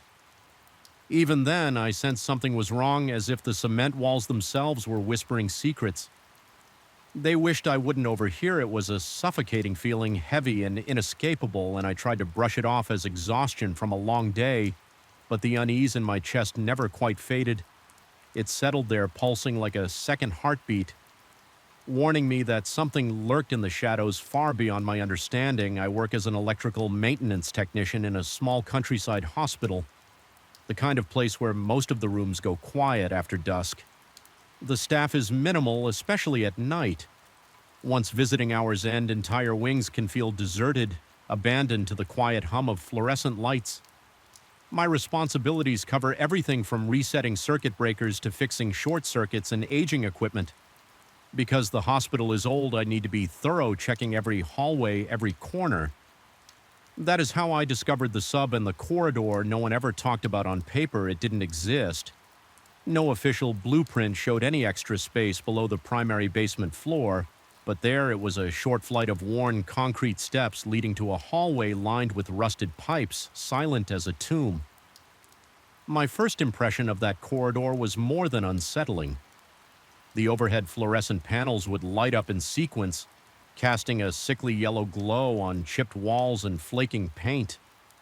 There were times when I would notice them powering on by themselves from a distance, responding to motion sensors that shouldn't have triggered unless someone was walking beneath them, yet no one else was there. At least no one I could see. Each time I ventured down those steps, my pulse throbbed in my ears and a cold sweat broke across my forehead. I started to dread even the thought of going there. But my job demanded that I do my rounds during my inspections. I gradually noticed a room at the far end of the corridor, its door sealed with a thick padlock and a chain that looked older than the building itself. There was a small metal plaque near the door handle, scratched and tarnished but still partially legible. It bore the hospital's name and an unreadable date that might have indicated when the space was last in use. Yet officially, no record of this room existed. No one spoke of it. And if I ever mentioned it casually to a Sea Orker, the response was always blank confusion. Some said they knew nothing about a sealed room. Others guessed it had been closed off for administrative reasons years ago, but nobody could give me a straight answer. As weeks passed, I found myself returning there more often. My job rarely required me to be in the sub, but each time I passed by, I felt compelled to check the corridor's flickering lights. I would stand at the top of the concrete steps and watch as the sensors detected something moving below. The lights blinked on one by one as if some invisible figure walked the length of the hall, stopping at the door. At the end, I couldn't shake the feeling that if I crept down quietly enough, I would catch sight of a silhouette, a shape that vanished the moment I tried to focus on it. One night, I was asked to investigate an electrical fault near the basement storage area. It was late past midnight, and the hospital corridors above were practically silent, except for a distant beep of some monitoring machine. I wrapped up the repair quickly, but instead of heading back to the main floor, I found myself descending farther, drawn inexplicably to the sub. My heart beat faster with every step. By the time I reached the bottom, I could hardly catch my breath. I felt as though the walls were inching closer, pressing down on me, suffocating me in stale claustrophobic air. Standing in the hallway, I noticed that the light above me was dimmer than usual, flickering in a rhythm that almost matched my pulse. My palms were slick with sweat, and I wiped them on my coveralls. Each small sound, a drip of water from a leaking pipe, the hiss of air through an unseen vent. Growing sense of dread propelled me forward as I approached the door. Each step felt heavier. My knees wobbled and my mouth went so dry I found it hard to swallow.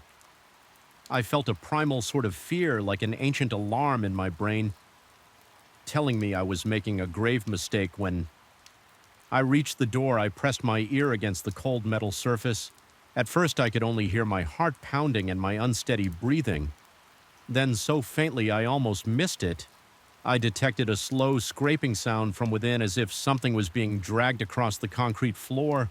All the cautionary tales of horror stories I'd ever heard rattled in my head. My body's fight or flight response teetered on the edge, urging me to run. Instead, I found myself testing the padlock again, fumbling in my pockets for tools. The chain was taut, the lock remained intact, yet I kept imagining some presence on the other side, flipping a switch, waiting for me to take just one more step. A nauseating wave of claustrophobia hit me and my vision blurred momentarily. I felt my legs tremble and the cold sweat on my brow turned icy. I retreated, practically stumbling backward down the corridor. My breathing was erratic, shallow gasps that barely brought in enough air. I forced myself up the stairs 2 at a time and rushed onto the main floor where a bored security guard stood by the elevator doors. I blurted out something about needing to check the fuse boxes, but he just nodded absently and didn't ask questions. I was grateful for that I didn't want to explain the fear that clung to me or describe the unexplainable sounds and flickering lights. I simply needed to get away from that door for the next few days. My sleep was fitful. Every time I closed my eyes, I saw that dark corridor. I replayed the sounds in my head, convinced that something about that room was not only abnormal but deeply, profoundly wrong. My coworkers remarked that I seemed on edge. Someone asked if I was feeling ill, and I waved it off. I didn't dare bring up my experience. Certain they'd think I was losing my grip, but in quiet moments I considered the possibility that maybe I was indeed imagining things stress could cause hallucinations, right? Perhaps the faulty wiring made the lights behave oddly and I conflated normal mechanical noises with something sinister. Still, the corridor's motion sensors continued to puzzle me. I looked into their specs, discovered they were standard infrared detectors prone to triggering if any heat source passed by. But after scanning the security footage, I found no images of movement. The cameras caught only the corridor lighting up without explanation. The staff mostly dismissed it as a glitch, but I couldn't. I needed answers. Late one night, I resolved to return, determined to document the phenomenon. I took a flashlight, my toolkit, and my phone to record any evidence. My heart hammered. The entire elevator ride down the basement corridor was silent as usual. But the moment I neared the sub-steps, the overhead lights clicked on. The feeling of being watched enveloped me like a shroud. It was as if someone or something was standing at the far end of that hallway just beyond the reach of my vision. I started filming with my phone, narrating in a shaky voice about the motion sensors and the locked door. My breathing became labored and I felt sweat trickle down my temples. Step by step, I advanced, shining my flashlight in front of me, half expecting to see a figure dart away. The hallway stretched out in front of me, dimly lit in intervals by the flickering fluorescence. When I got closer to the door, the flashlight beam landed on the padlock. It gleamed as though it had been polished since the last time I was there. My stomach dropped at the realization that it looked newer, the rust replaced by shiny metal. I tried to control my shaking hands as I reached out to touch the chain. It felt cold against my fingertips, and I heard my own ragged breath echo in the narrow space. Suddenly, my flashlight sputtered and the corridor lights blinked off, plunging everything into darkness. I let out a small gasp, my heart pounding so violently that I felt it might burst from my chest. The only illumination came from the dim glow of my phone. Then I heard it again, that faint click like a switch being toggled. Every muscle in my body tensed. I forced myself to flick my flashlight back on, and when I did, the lights overhead flickered to life again in that disorienting moment of strobing fluorescence. I swore I glimpsed a figure at the very end of the corridor, a silhouette without distinct features just standing there. It vanished the instant the light stabilized, leaving me alone in the stale air. My knees felt weak and a surge of pure terror coursed through me. My vision swam, and for a moment I worried I'd collapse. I steadied myself against the wall, drawing in ragged gulps of air. Every survival instinct told me to leave, but a stubborn part of my mind wanted proof. Something tangible to confirm I wasn't imagining all of this. I aimed my phone down the corridor, zooming into where I thought I'd seen that shape, but there was nothing. Only the aging walls and a distant gloom unable to bear it any longer. I turned to go back upstairs, yet as I ascended, I felt an inexplicable compulsion to look over my shoulder. One last time, that was when I noticed it. The door at the far end, still locked, had light leaking out from under the threshold. A faint strip of pale brightness that pulsed as though something inside was controlling it. My stomach churned and a clammy panic gripped me. I bolted up the stairs, not caring about being quiet or rational anymore. Back on the ground floor, I struggled to slow my breathing. I felt shaky, drenched in sweat, and profoundly disturbed. I made a half-hearted attempt to report an electrical anomaly to the night supervisor, but my words were tangled, and I think my haunted expression spoke volumes. He asked if I needed to clock out early and get some rest. I nodded, unable to form a coherent excuse. That night I barely slept. My mind replayed the image of the locked door, the mysterious light beneath it, and the silhouette in the corridor. I questioned my own sanity. Perhaps I had worked too many nights, spent too long in the bowels of a building that was older than most of the staff. But deep down I felt certain something inhabited that sealed room, something that defied logic and official records despite my dread. A twisted curiosity gnawed at me. I wanted to break the padlock, fling open the door, and confront the unimaginable. Yet every time I considered it, my chest tightened, and I was overwhelmed by the most primal kind of terror. In the end, I decided I couldn't stay in that hospital any longer. My final shift came a week later, and I completed my tasks. As if in a daze, I avoided the sub entirely, deliberately ignoring the occasional flicker of the motion sensor lights on the security monitors. As I walked out of the building after my last day, a flickering glow caught my attention on the screen near the guard station. The sub-corridor lights were turning on and off rhythmically as though beckoning me for one final visit. The sight made the hairs on the back of my neck prickle. My breath hitched in my throat and a shiver rippled through my body. I hurried out, refusing to glance back at the monitors. To this day, I can't decide if I truly escaped whatever lurks behind that door, or if I'm simply running from my own mind. I still wake up at odd hours, my heart pounding, convinced I can hear a switch clicking somewhere in the darkness of my bedroom. Whenever I see a light flicker unexpectedly in my home, a stab of panic knots in my gut, and I half expect to find that door waiting for me in my own hallway. The memory of that sub remains vivid, and even now I'm not certain what was real and what was the manifestation of a mind tormented by the unknown. All I know is the next time those lights switch on by themselves, I won't be there to check. And yet the thought still gnaws at me. Something lingers in that sealed room, locked away for who knows how long, and it might not be content to stay hidden forever. Sometimes late at night, I almost wish I had forced the lock open just to banish the haunting questions. But deep down, I suspect it's better not to know. Let that door remain sealed.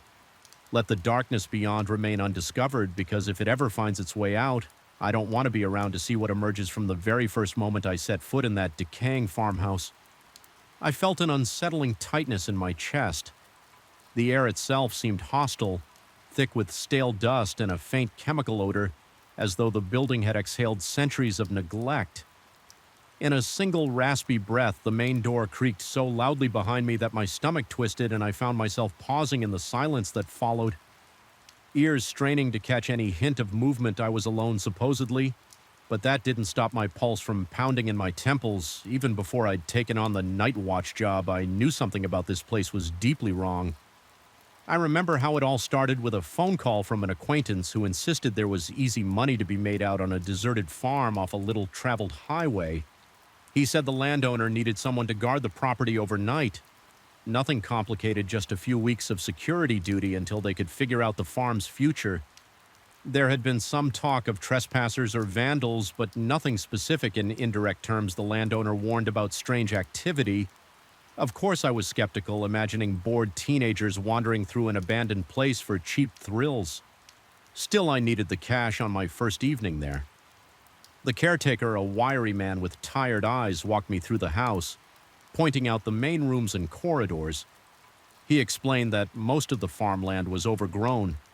The barn was locked at all times, and the only real task I had was to keep an eye on the old house. He admitted in a low mutter that previous watchmen had complained about odd noises. The caretaker didn't seem eager to discuss details, only saying that if I heard anything or noticed any trespassers, I should call him right away when I pressed for more specifics. He shrugged and said he'd rather not scare me off on the first day, that was all. No dramatic warnings or official instructions, just a set of keys, a phone number, and a promise that he would check in.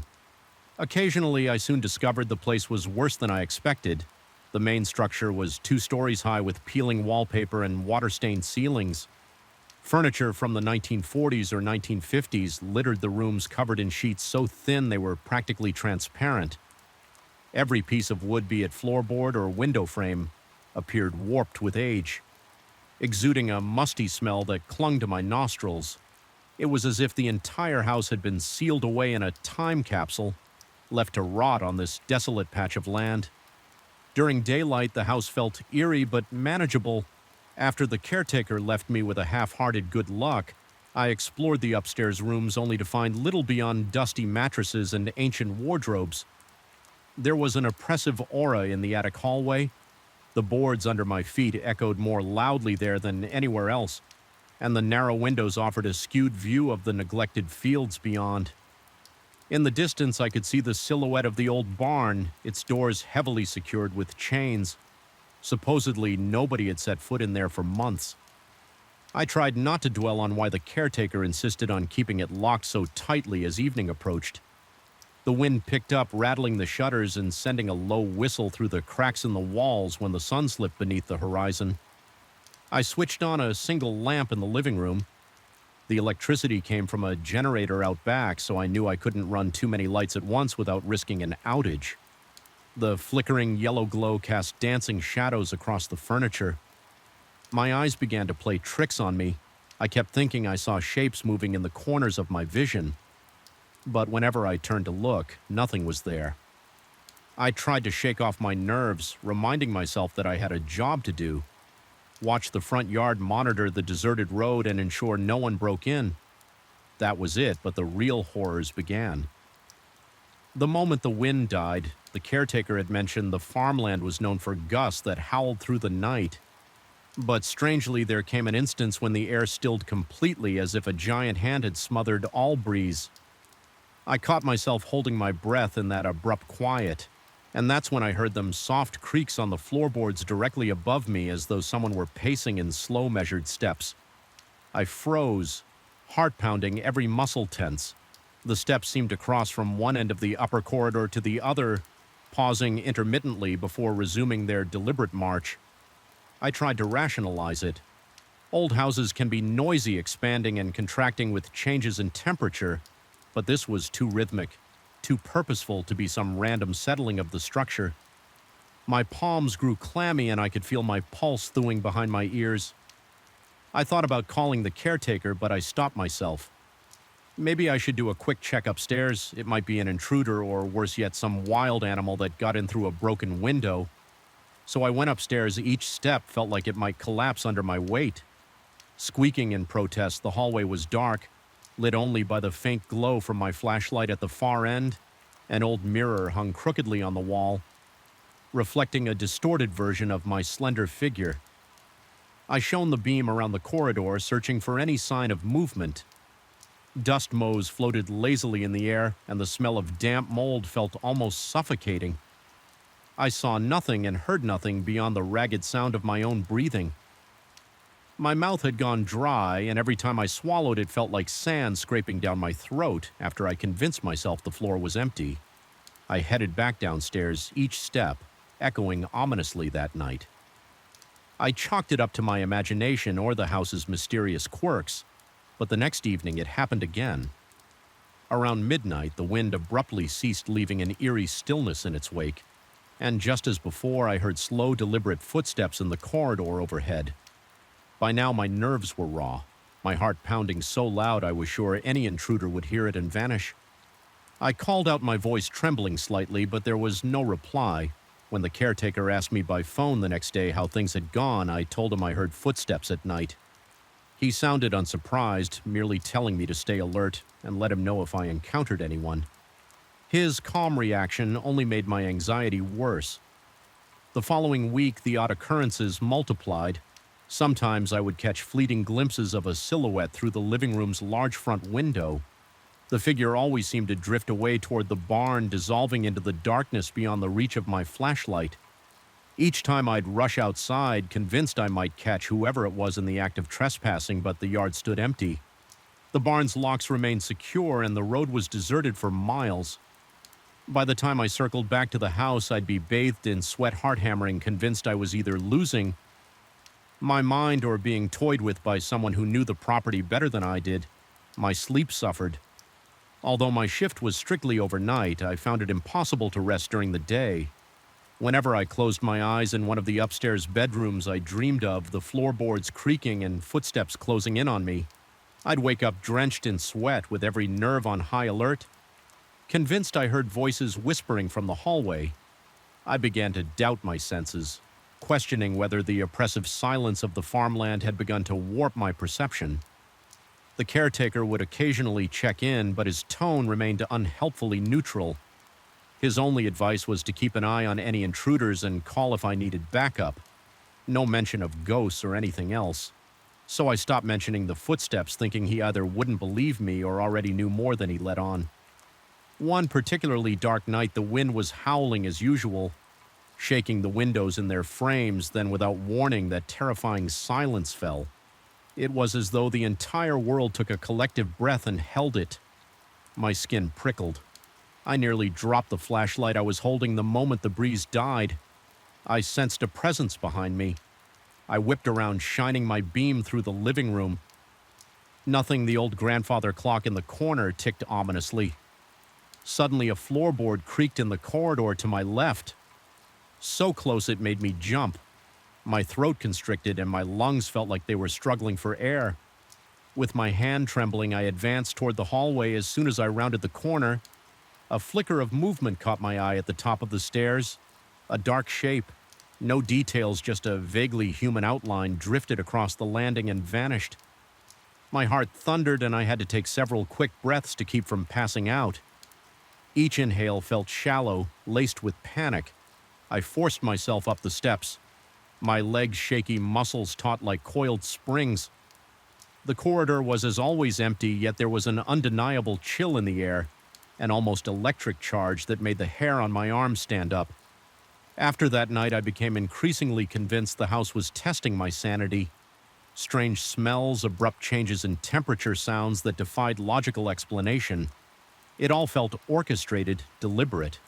I started noticing an odd discoloration on one of the upstairs walls, almost like a handprint, but it faded whenever I tried to examine it closely.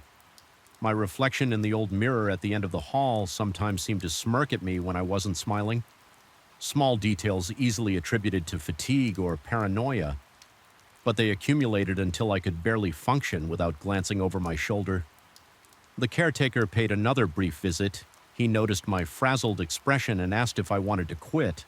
I simply told him I needed the paycheck. Despite my fear, I felt compelled to prove I could handle the job, or perhaps I wanted to solve the riddle of that place. Part of me was determined not to let a creaking house and a few shadows break my resolve still. Every passing night took a toll on my nerves. My heart pounded whenever I heard the shift in the wind's intensity, dreading the exact moment it would stop. Ushering in that dreadful quiet and the inevitable footsteps on my last night there, I found myself fixated on the barn. Something about the glimpses of that silhouette slipping away into the distance ate at me. Why did it always vanish near the barn if everything was locked tight, determined to confront whatever was haunting my nights? I ventured outside around midnight. The sky was overcast with only the faintest starlight providing a dim glow. My flashlight's beam bounced off the crooked fence posts and the weedy path that led to the barn. Every step felt heavier than the last, my boots crunching dead leaves and stirring up stale dirt. When I reached the barn doors, the chains looked intact, the padlock firmly in place. I walked around the perimeter, carefully scanning the walls.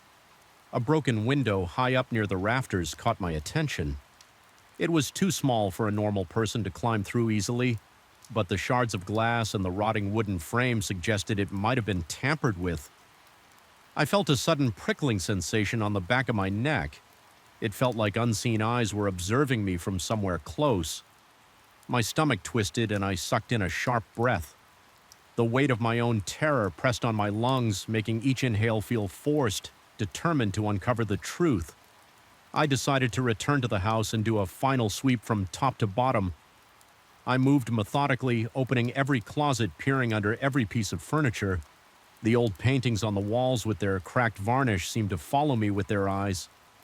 By the time I reached the second floor, my chest felt tight and my forehead was damp with sweat. The hallway stretched out before me like a tunnel. I flicked the flashlight beam across the dark corners, half expecting to see that silhouette materialize again. Instead, I was greeted by silence and stillness. But then the wind stopped. The house went quiet, impossibly quiet, as though the walls themselves were holding their breath. My ears strained, and sure enough, the footsteps returned. This time they were right behind me. Every hair on my body stood on end, and a searing jolt of adrenaline shot through my veins. I spun around, shining the flashlight into empty space. My vision blurred with panic, and for a split second I saw the figure standing at the far end of the corridor, flickering in and out of the shadows. It turned, and though I couldn't see its face, I felt an undeniable pull, like it wanted me to follow. Clutching the flashlight with a shaking hand, I staggered forward. Each step made the floor creak in protest, echoing the sound of my own racing heart. The figure slipped around the corner into the attic stairwell when I reached the base of that narrow staircase. I hesitated. A dank smell like rotting wood and ancient dust wafted down from above, coating my tongue with a bitter taste. My breath came in quick gasps, and droplets of cold sweat trickled down my temples. Summoning whatever courage I had left, I climbed at the top. The attic spread out like a labyrinth of boxes, trunks, and covered furniture. The flashlight's beam skittered across a wooden support beam, then onto a pile of old blankets. A sudden scraping sound cut through the silence, a box sliding across the floor seemingly on its own. My pulse pounded and I felt my stomach lurch. I approached slowly, perspiration beading on my brow. Then, as abruptly as it appeared, the figure was gone. Nothing moved in the attic but me. Still, I felt sure I wasn't alone in that crushing stillness. I realized the extent to which my sanity might be slipping. Was this a ghost, a lingering presence, or simply my mind conjuring horrors to fill the loneliness of this rotting house? As if an answer, a low whisper impossible to decipher, grazed my ear. My fight-or-flight response kicked in. I nearly tripped as I backed away. Stumbling down the attic stairs, my heart beating so fiercely that I worried it might burst. I dashed back into the corridor, half blind with terror. At that moment, I made a decision. This job was not worth my last shred of sanity. Whatever prowled these corridors, whatever lurked in that barn or haunted these walls, I refused to be its plaything any longer. I fled downstairs, grabbed my jacket, and fumbled with the front door lock. The door stuck for a moment, as if resisting my escape, then gave way with a splintery groan. Outside, the wind was roaring once more, but it felt like a relief compared to the suffocating silence inside. I walked away that night, heart-pounding skin, clammy eyes flicking back at the house as I imagined shapes in the windows. I left the keys in the caretaker's mailbox with a note explaining I couldn't continue.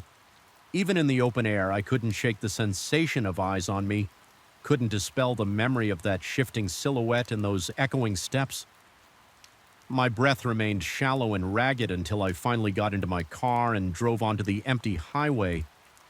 With each mile that separated me from that Orst farmhouse, my chest loosened just a fraction, yet the dread still clung to me like a persistent shadow. To this day, I sometimes wake in the middle of the night, convinced I can hear a floorboard creak or a slow measured footstep just down the hall, and in those moments my heart thrashes against my ribcage, my skin goes cold, and I wonder if the thing I encountered out there followed me home. I never went back to that farm, but no matter how far I run, no matter how many lights I leave on, the memory of that silent wind and those phantom footsteps lingers in my mind.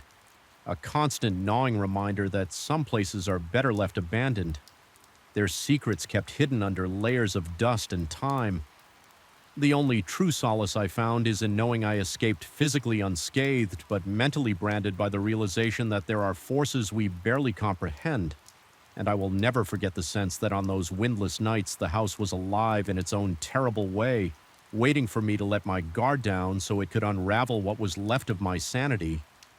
I still remember the first time I walked into the abandoned municipal theater at night. The moment I stepped through the rusty side door, an overpowering sense of unease smothered me like a wave of stagnant air. It wasn't merely the silence or the layered dust on the curtains. It was the way the darkness seemed to absorb every stray beam of light, creating pools of shadow that felt almost alive. Even my own footsteps sounded muffled, as if the space itself was swallowing all evidence of my presence. That first impression was enough to send an icy prickling down my spine, and I knew at once that the nights ahead would not be kind to my nerves. I'm the person assigned to inspect this place to ensure no vagrants make it their home and that no further damage comes to the structure. The city council once dreamt of renovating the old theater. But every plan was delayed, every budget cut until eventually they left it to rot. Now it's my task to walk the aisles, check the stage, and poke around in the dressing rooms. In theory, it's a simple job in practice. It's anything but there's something wrong with this building. No matter how many times I tell myself it's all in my head, the feeling of being watched lurks behind every gesture I make. It clings to me like a second skin. Every evening I enter through the same side entrance because the main doors have been chained shut for years. An old padlock dangles there, rust flaking off in sharp fragments, but no one has bothered to remove it. My flashlight's beam, thin and unsteady, guides me through the labyrinth of backstage corridors. The walls are lined with peeling posters from past productions, bright images of dancers and actors now cracked and faded by time.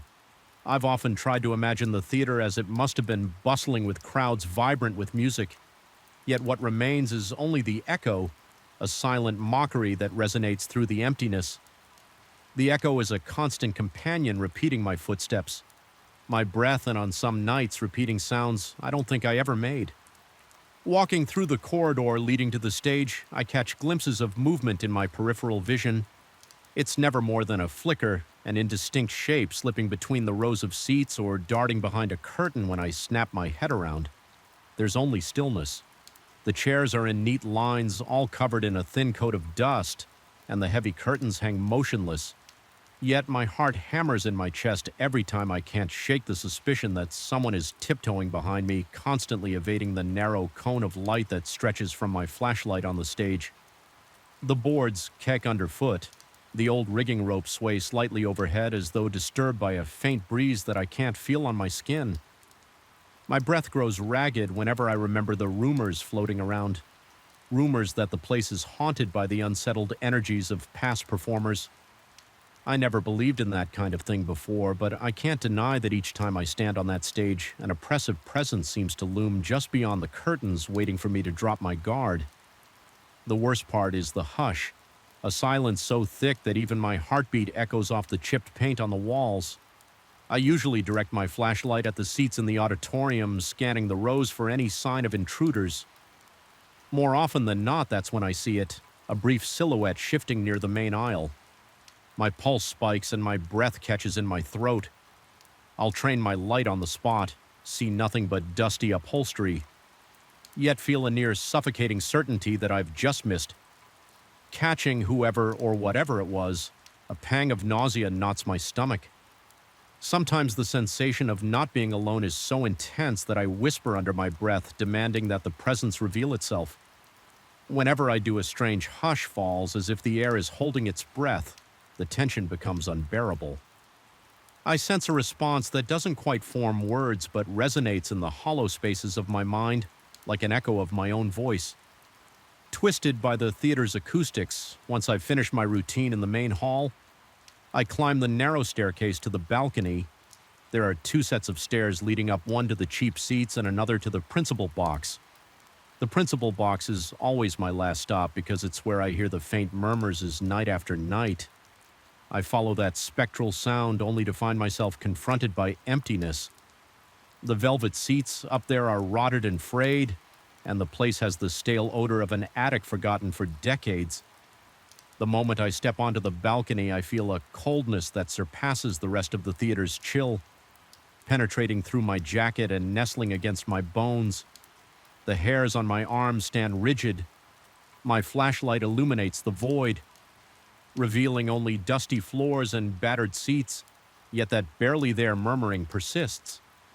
Hovering at the edge of my hearing, a muted conversation impossible to decipher. I recall one particular night when the sky outside was a sickly orange from the city's light pollution. The hallway leading to the principal box seemed more claustrophobic than usual.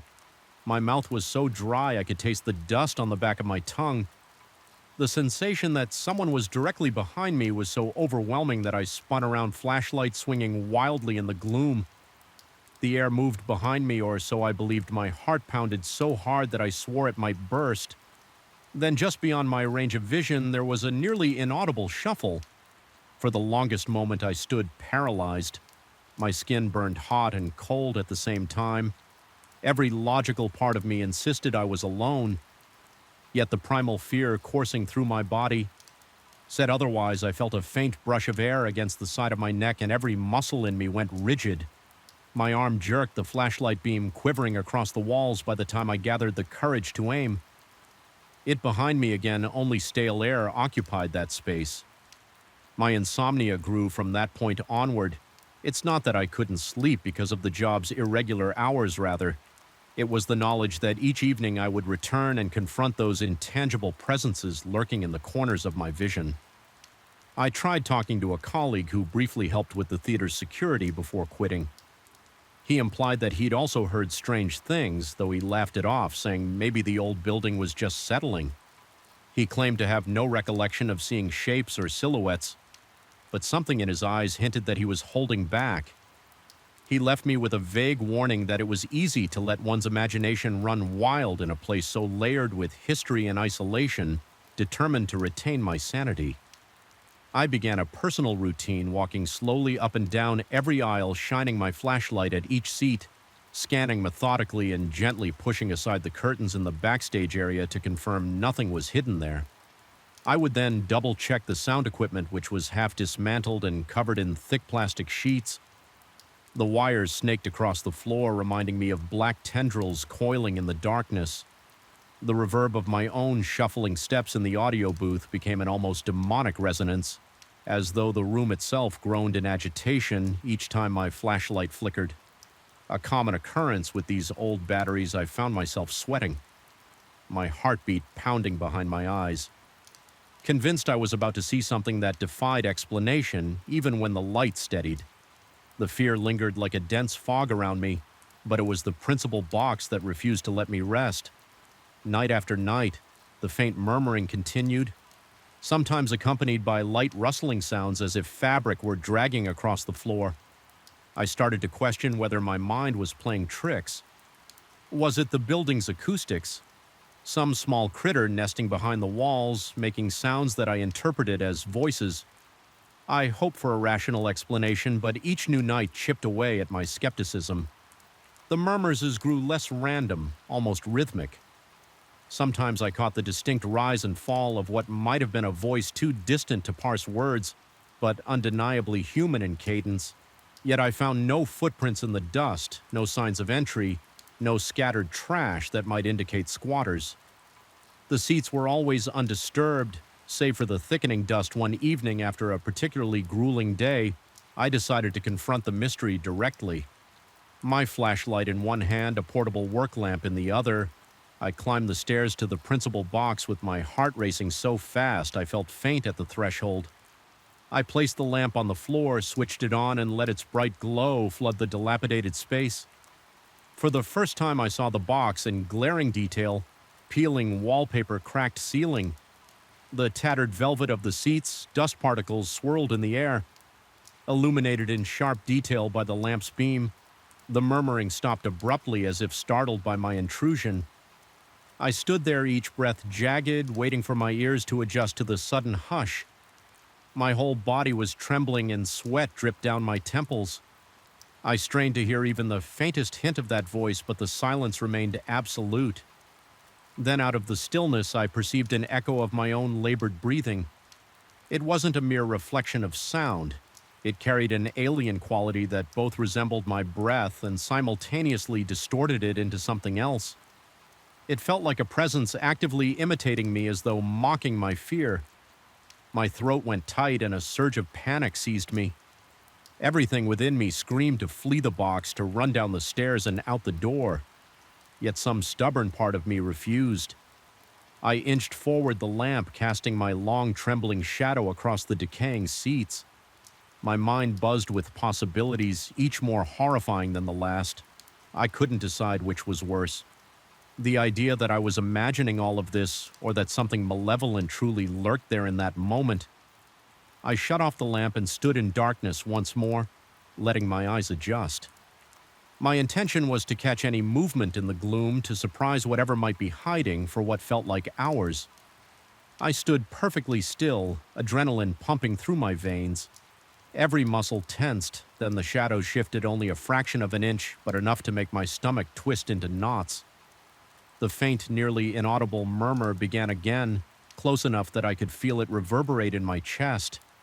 My entire body shook with dread. My breath quickening to shallow gasps, I forced myself to raise the flashlight. My arm quivering and directed it toward the source of the sound, but the beam revealed only an empty row of seats that was the tipping point. The oppressive weight of uncertainty and fear exploded inside me. My heart thudded so loudly I thought it would reverberate against the walls. My knees threatened to buckle and a cold sweat drenched my back. Stumbled out of the principal box, knocking the work lamp over in my haste. The crash of metal hitting the floor reverberated with a hollow ring in the hallway. I nearly tripped down the stairs, hands gripping the rail so hard my knuckles turned white. The entire theater seemed alive. Then the corridors groaned, the stage ropes creaked, and in the distance I swore I could hear footsteps racing to keep up with me. But every time I whipped around, there was no one there. When I finally burst through the side door into the open air, my lungs gulped the chilly night wind as if I'd been drowning and only now reached the surface.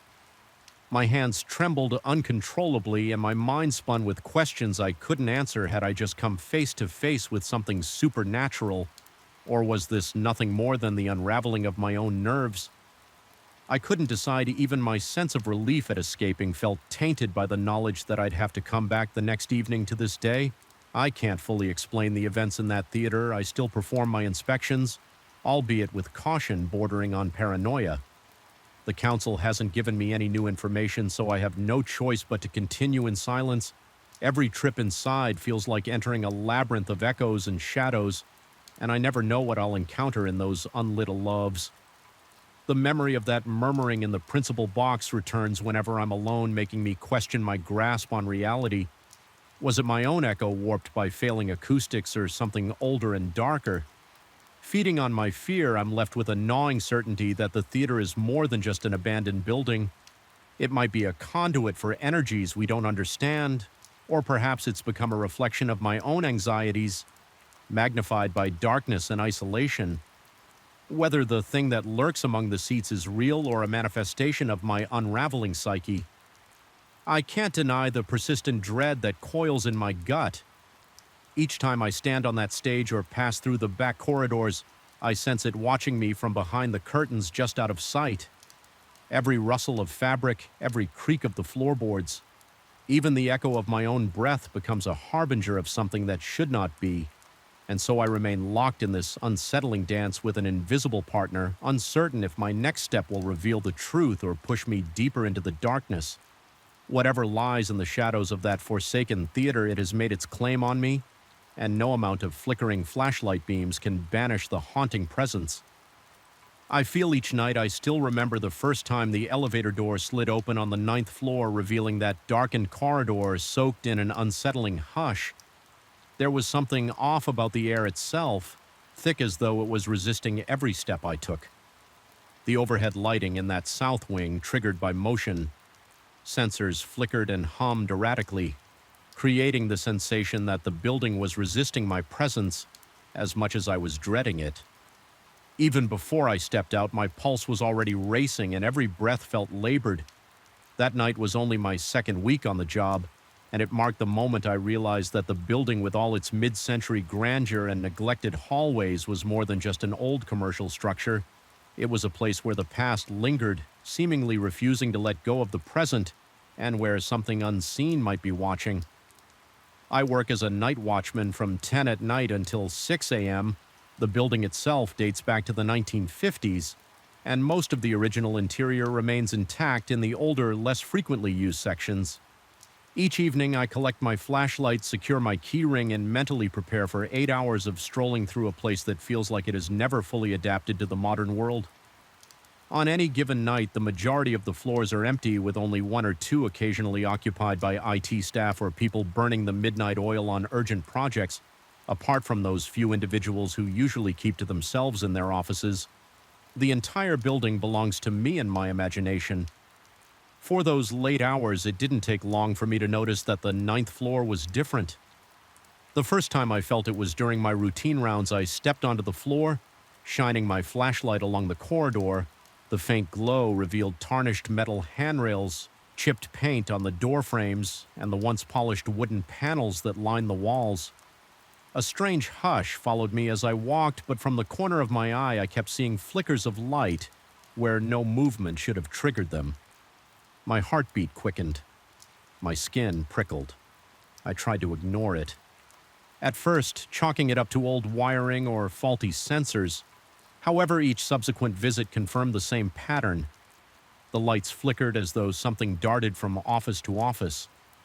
I told myself it was an electrical glitch, but deep down I could feel a tightening in my chest and a dryness in my throat whenever I approached that south corridor, like my body was responding to a threat. Before my mind could process it, during one round I had paused in front of a locked office to check my clipboard. Verifying the door was indeed secure in that moment, I caught a glimpse of a shadow passing behind the frosted glass window set into the wooden door. It was quick, just a dark silhouette crossing from one side to the other. My muscles tensed. My palms grew clammy and I felt a chill trickle along my spine. After a moment of shock, I tried the door handle, finding it locked as expected. I stepped back, heart pounding against my ribcage, breath coming in shallow bursts. I checked the security system on my phone for any record of entry. There was nothing. Not just that night.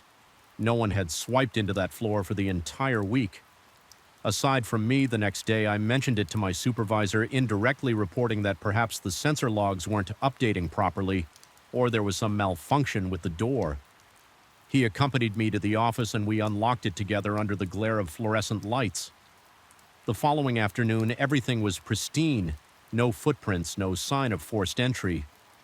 My supervisor took notes and suggested the system might need an update, but his dismissive shrug hinted he believed I was just imagining things. I tried convincing myself that my eyes had played tricks on me, that maybe the headlights of a passing car outside had cast a bizarre reflection, or I'd simply spooked myself, but every new shift reinforced my growing discomfort. I noticed that the scuffed floors in the corridor sometimes bore faint smudges that seemed to appear overnight. As though someone had been wandering around on another evening, I heard a soft scraping sound. Just as I rounded the corner to the restrooms, my throat constricted, and the hairs on my arms stood on end. It wasn't loud, but it was distinct, like a chair being shifted across the floor in a vacant office.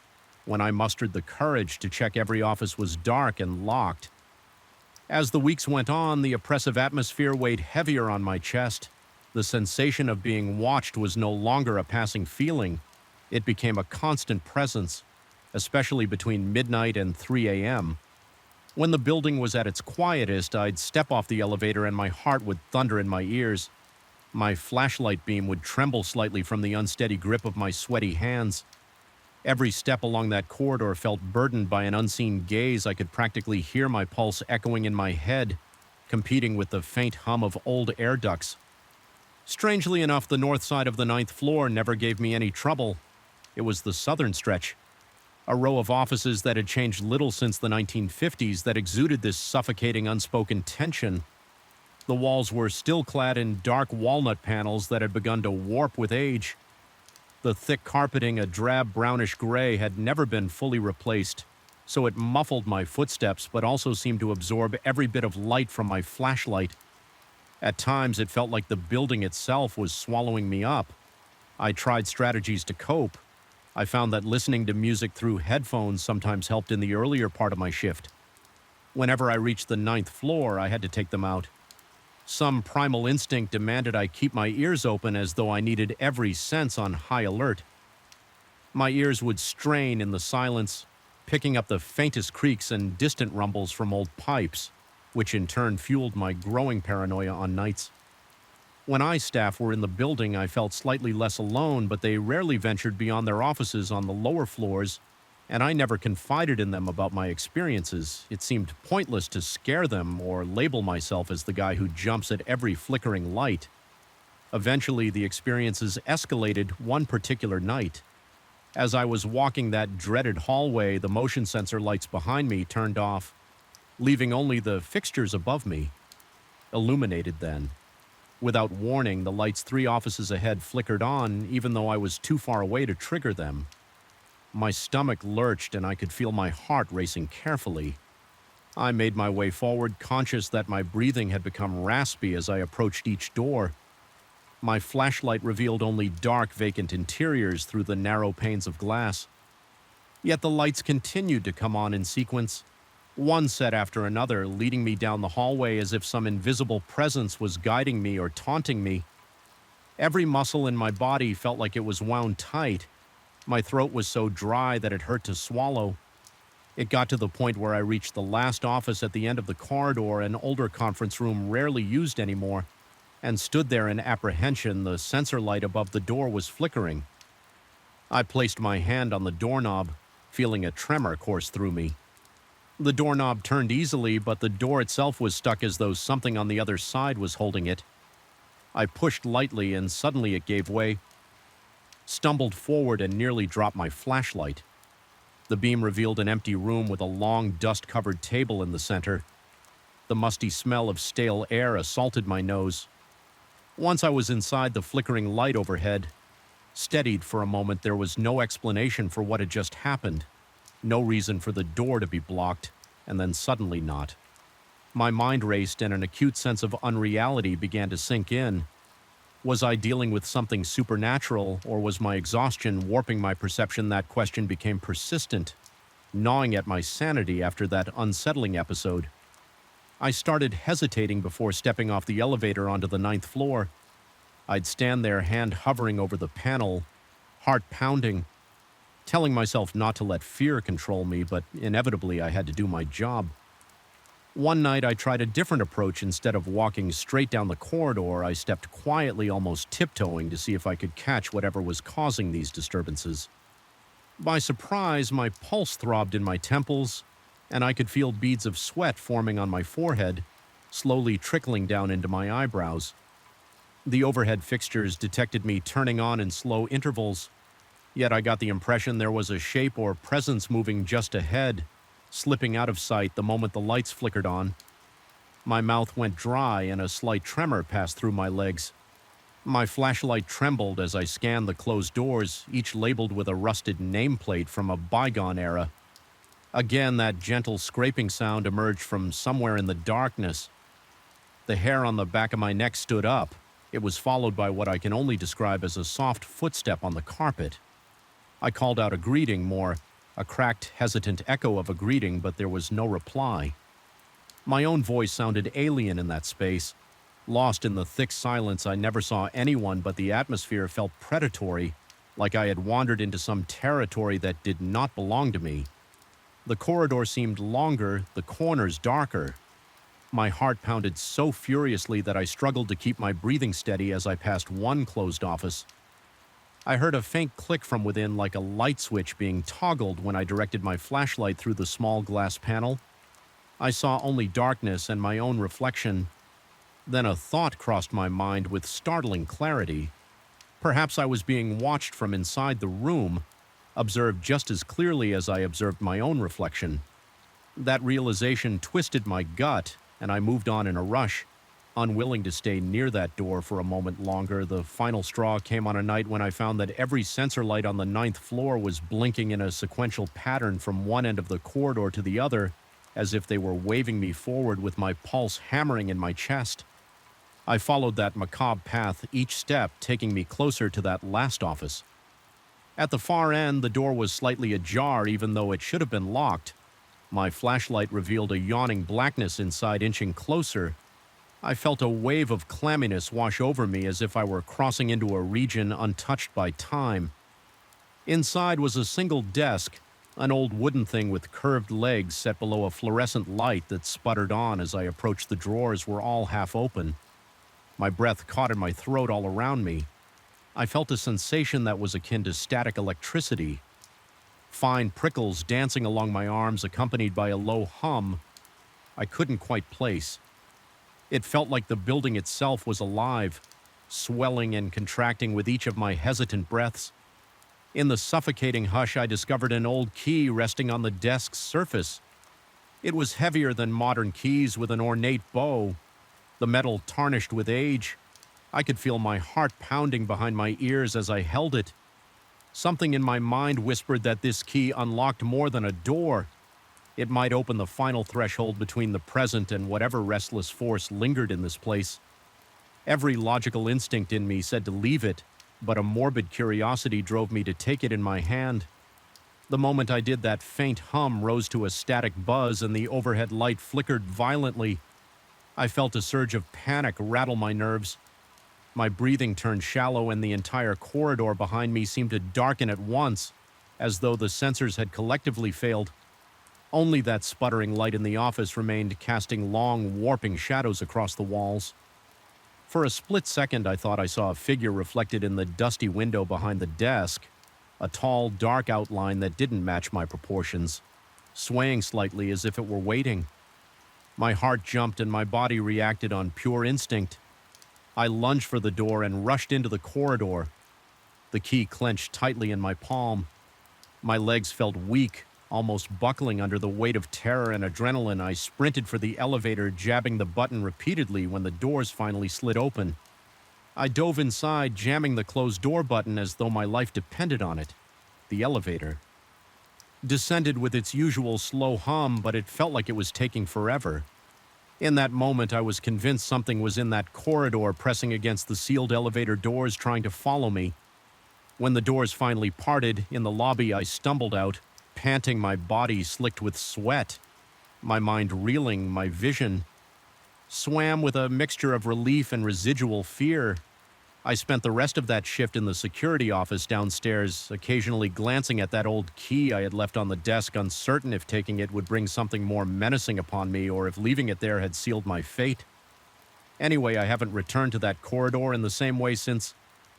Now I make my rounds, but I pass through the ninth floor. Swiftly, my body tensed as though bracing for a collision. I still sense it there. The flickering lights, the drifting shadow, that choking sensation in the air. I know that I'm not alone in those hallways. Whether it's some lingering presence from the building's past or a figment of my own unraveling psyche, I can't shake the notion that I've opened a door I can never fully close even now, as I step off the elevator and steel myself for the short trek to check the southern corridor. My entire body is coiled tight and sweat beads on my upper lip. A persistent tremor lives in my hands. My breath catches at every sudden flicker, every creak, every subtle shift of darkness.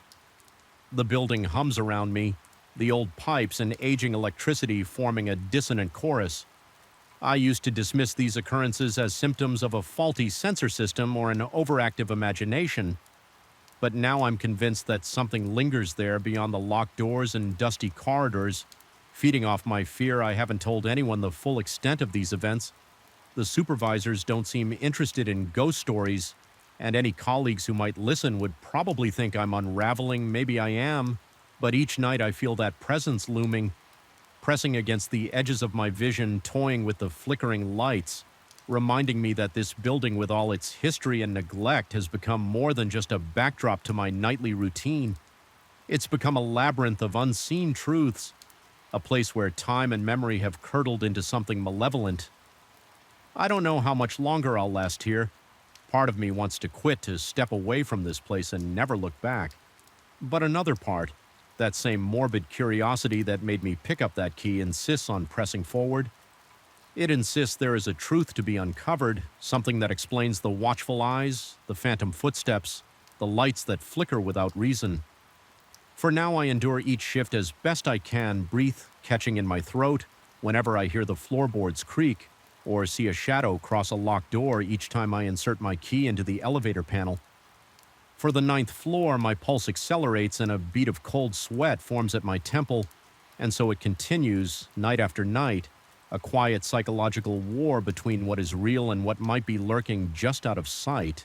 I'm locked in that battle heart pounding with each new step into the corridor, uncertain if I'll ever find relief, but equally uncertain if I can escape the building's hold on me.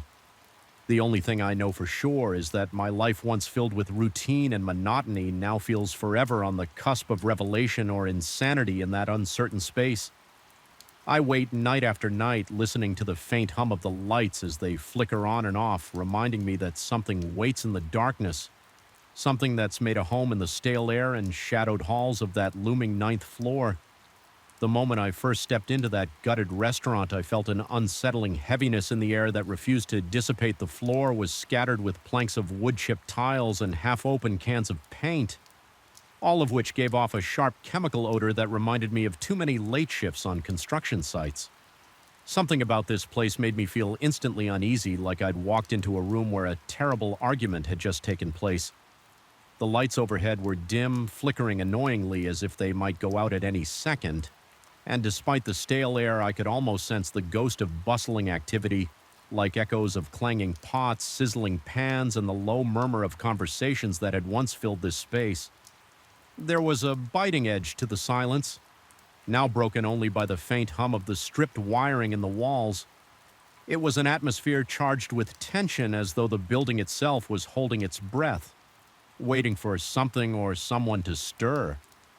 I had been hired to watch over the place at night to ensure that no one broke in to steal the tools and materials left behind by the renovation crew. It was supposed to be a simple job show up when everyone else was leaving. Walk the perimeter every hour or so and keep an eye on the equipment. I wasn't even required to stay in one spot.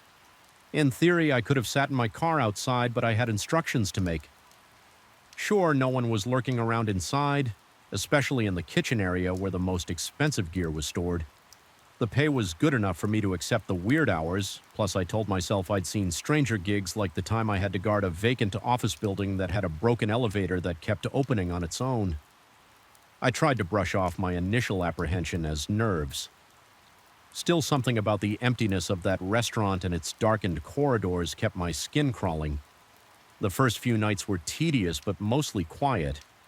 I'd arrive around midnight, flip on a few overhead lights in the main hallway, and set up my small portable lamp near the entry, creating a make-a-do workstation. The rest of the building would remain cloaked in shadows, the flickering bulbs illuminating odd corners. In a way that played tricks on my eyes. About 2 hours into the shift, I'd begin hearing those soft knocks coming from the direction of the old walk-in freezer. It sounded so distinctly like knuckles, rapping on a solid wall talk, that I couldn't blame it on machinery or the typical pops and groans of a settling building. And yet, each time I worked up the nerve to investigate, I found nothing more than a dark, empty storage area, the hinged freezer door wide open and no sign of any disruption. I'd shine my flashlight across the walls, checking to see if a loose panel might be the culprit, but everything seemed secure. It was as though something or someone was deliberately tapping, just to make me come over, only to vanish the moment I arrived on the third night. I noticed a mirror placed at an odd angle on the long prep counter in the kitchen. It looked like it had been there for ages, gathering dust. It was large, with a tarnished frame that suggested years of use. Sometimes when I walked by in my rounds, the overhead light would catch on its surface just right, and for the briefest moment I think I saw movement in the reflection. At first I chalked it up to my own silhouette crossing the kitchen, but twice I could have sworn I spotted something else, something behind me that disappeared the instant I whipped around. My heart pounded so loudly I could hear my pulse in my ears. Each time I thought I saw that flicker of motion, a low wave of cold dread washed over me. My breath would become shallow and I'd feel beads of sweat forming on my forehead. I told myself it was exhaustion, that a mind left idle in a silent building will start weaving illusions. Still, the unnerving sensation lingered, making me doubly alert as I paced the halls. By the fifth night, I was growing accustomed to the sporadic knocks near the freezer, though they still set my teeth on edge. I'd begin my watch by checking every corner of the restaurant thoroughly. Reassuring myself that I was alone, the building was designed with multiple dining rooms, each with its own distinctive decor, though it was all half torn down, now exposing the skeleton of what had once been a stylish eyrie. I'd walk through them feeling the dry dust cling to my boots and the sense of desertion creeping along my spine. Then I'd move into the main kitchen, a large space with metallic counters and overhead racks. Meant for pots and pans, many of those racks were empty. Now the pots collected in a dented pile on the floor by the pantry door. Still, the tension in the room was oppressive. The single functioning fluorescent tube in the ceiling made everything look washed out and sickly. Its faint buzzing filled the silence in a way that felt almost aggressive, drilling into my head until I wanted to scream, just to break the monotony of that noise one night. As I was fiddling with some electrical cables near the entrance, I heard the distinct clang of metal hitting metal from the kitchen. My mind instantly jumped to the conclusion that a trespasser had broken in to steal the leftover equipment. My heart throbbed in my chest like it wanted to escape. I sprinted toward the source of the commotion. Adrenaline spiking through me. When I got there, I found nothing. The battered pots were still in the corner undisturbed, and there was no sign of forced entry or anyone else present. I shone my flashlight across the counters, the cold steel reflecting back at me, but there was no other movement. It was a silent, chilling emptiness. The only evidence I had of something unusual was the echo of the clang still resonating in my ears. My breath was ragged and my skin prickled with goosebumps.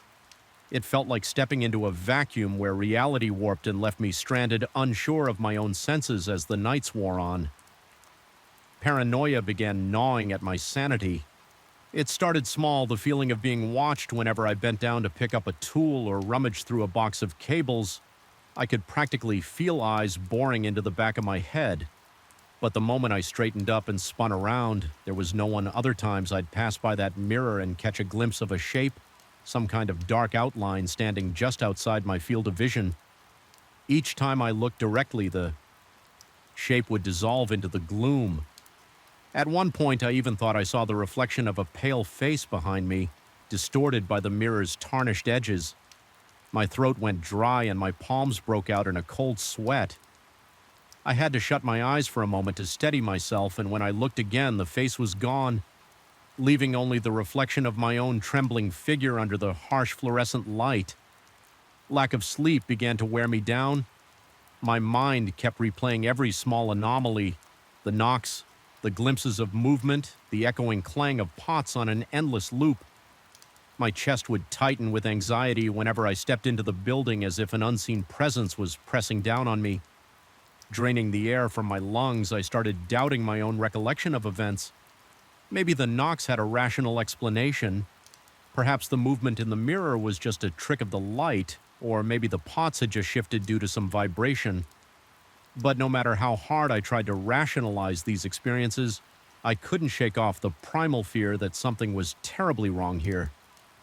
My heart raced every time I entered a dark corridor. My hands trembled and my vision sometimes blurred at the edges, like my body was ready to snap into fight or flight mode without warning. The final straw came one night when I was conducting my usual round in the corridor leading to the walk-in freezer. The faint overhead bulb kept flickering, casting dancing shadows on the walls. Then I heard it talk louder than before, as if the knocks were right next to my ear. My entire body froze. My lungs seized up and I felt a chill race down my spine, summoning what courage I had left. I stepped toward the freezer door. It lay ajar like a mouth waiting to swallow me. I reached out with my flashlight, its beam quivering because my hand wouldn't stop shaking inside. It was just darkness broken by the circular reflection of my flashlight on the walls. The temperature was cool but not freezing, and every surface looked damp and unwelcoming. Then from somewhere in that darkness, I heard what sounded like a faint exhale, almost a sigh. My chest constricted and I stumbled back, feeling my heartbeat thunder in my ears. I tried to tell myself it was my own breath echoing in the enclosed space, but I didn't believe it. I slammed the freezer door shut, nearly dropping the flashlight in the process. My heart was pounding so violently that I felt dizzy. A wave of nausea rolled through me and I thought I might pass out right there instead. I forced myself to move because the one thing more frightening than running was standing still. I practically bolted into the main dining area. The light was dim, and in the reflection of the windows I could see my own panicked face. My vision blurred at the edges, and I found myself gasping for air. I tried to calm down by reminding myself that I'd been alone in plenty of spooky buildings before, that I was just letting my imagination run amok in a deserted restaurant with a weird vibe. But reason had no hold on me anymore. My entire body screamed that I was in danger and that I needed to leave, yet I couldn't abandon my shift. I had a job to do. So I studied myself and decided to end the night's rounds with one final check of the kitchen. My logic was simple. If I got through this last sweep, I could haul up by the entrance until morning. That was the plan, but as I stepped back into the kitchen, I noticed that the old mirror on the prep table had shifted. It was tilted more upright than before, revealing a broader reflection of the room. My pulse hammered and I swallowed hard, forcing myself to walk toward it. With each step, the mirror seemed to magnify every shadow, every speck of dust dancing in the stale air. I could see the large metal counters behind me in the reflection, the ceiling light flickering above, and the empty racks that once held pots. Then in a jarring instant, I saw that shape again, a dark silhouette standing just beyond the door. My stomach twisted and my breath caught in my throat. I spun around to face it directly, nearly dropping the flashlight. But the doorway was empty, just the cold gloom of the corridor behind it. When I looked back at the mirror, the silhouette was gone. A creeping sense of dread slithered up my spine, and for a moment I felt like my limbs were made of lead. I'd had enough. My nerves were shot, and the oppressive atmosphere was suffocating. I backed away from the mirror, eyes darting to every corner of the kitchen. My heart was pounding so hard I could feel it in my temples. The overhead light flickered again like a mocking stutter. Every muscle in my body told me to run to escape. I rushed out of the kitchen past the dusty dining room chairs stacked against the walls and found my way to the main entrance. The door felt stuck as I tried to push it open, and for a split second panic seized me. It gave way after a forceful shove, the cool night air hitting my face like a slap. I stumbled outside, chest heaving, and leaned against the brick exterior. The silence of the empty street almost felt comforting compared to the oppressive hush inside. I did return the next night, determined to face whatever was happening in that restaurant. But the tension in my body was almost unbearable as I stepped through the doors again. This time I felt a strange mix of dread and defiance. I refused to be scared off by something that had no logical right to be there. I walked the corridors more quickly than usual, double-checking the lock, scanning every inch with my flashlight. The knocks near the freezer returned, but I refused to respond. The old mirror remained on the table, reflecting only my own tense face when I dared to glance at it. Eventually, the shift ended and I stepped out at dawn feeling battered but oddly victorious. I had faced the swirling shadows, the eerie knocks, and the relentless paranoia, and I had survived physically at least. Yet even now, the memory of that place clings to my mind like a film of grime. Every time I shut my eyes, I recall the shape in the mirror, the echoing clang of unseen pots, and the horrifying certainty that something there was reaching out from the darkness. I'm left with questions that refuse to settle. Was it all just stress, the product of an anxious mind left alone in a husk of a building? Or was there genuinely some presence lurking among the hollow walls? Feeding on my fear, I have no definitive proof, only the echoing memories that make my skin prickle even in broad daylight. Sometimes I catch myself wondering if the next night I have to watch over an empty building, I'll face a similar presence. The possibility sends shivers down my spine, but I keep going because I have no choice. The real horror isn't what we see or think we see in the dark. It's the nagging doubt that we may never truly know what's hiding just beyond the reach of our flashlight beams, and it's that lingering uncertainty that ensures I'll never forget those nights of solitary vigilance, listening to the hollow knocks on the freezer wall, waiting for a shape to appear in the mirror that shouldn't be there, and feeling the relentless churn of dread that no amount of rational thought can erase. I felt the chill the moment I stepped through the side entrance of the clinic. Even though the corridors were kept at an even temperature, there was a penetrating cold that snaked across my skin and settled deep in my bones.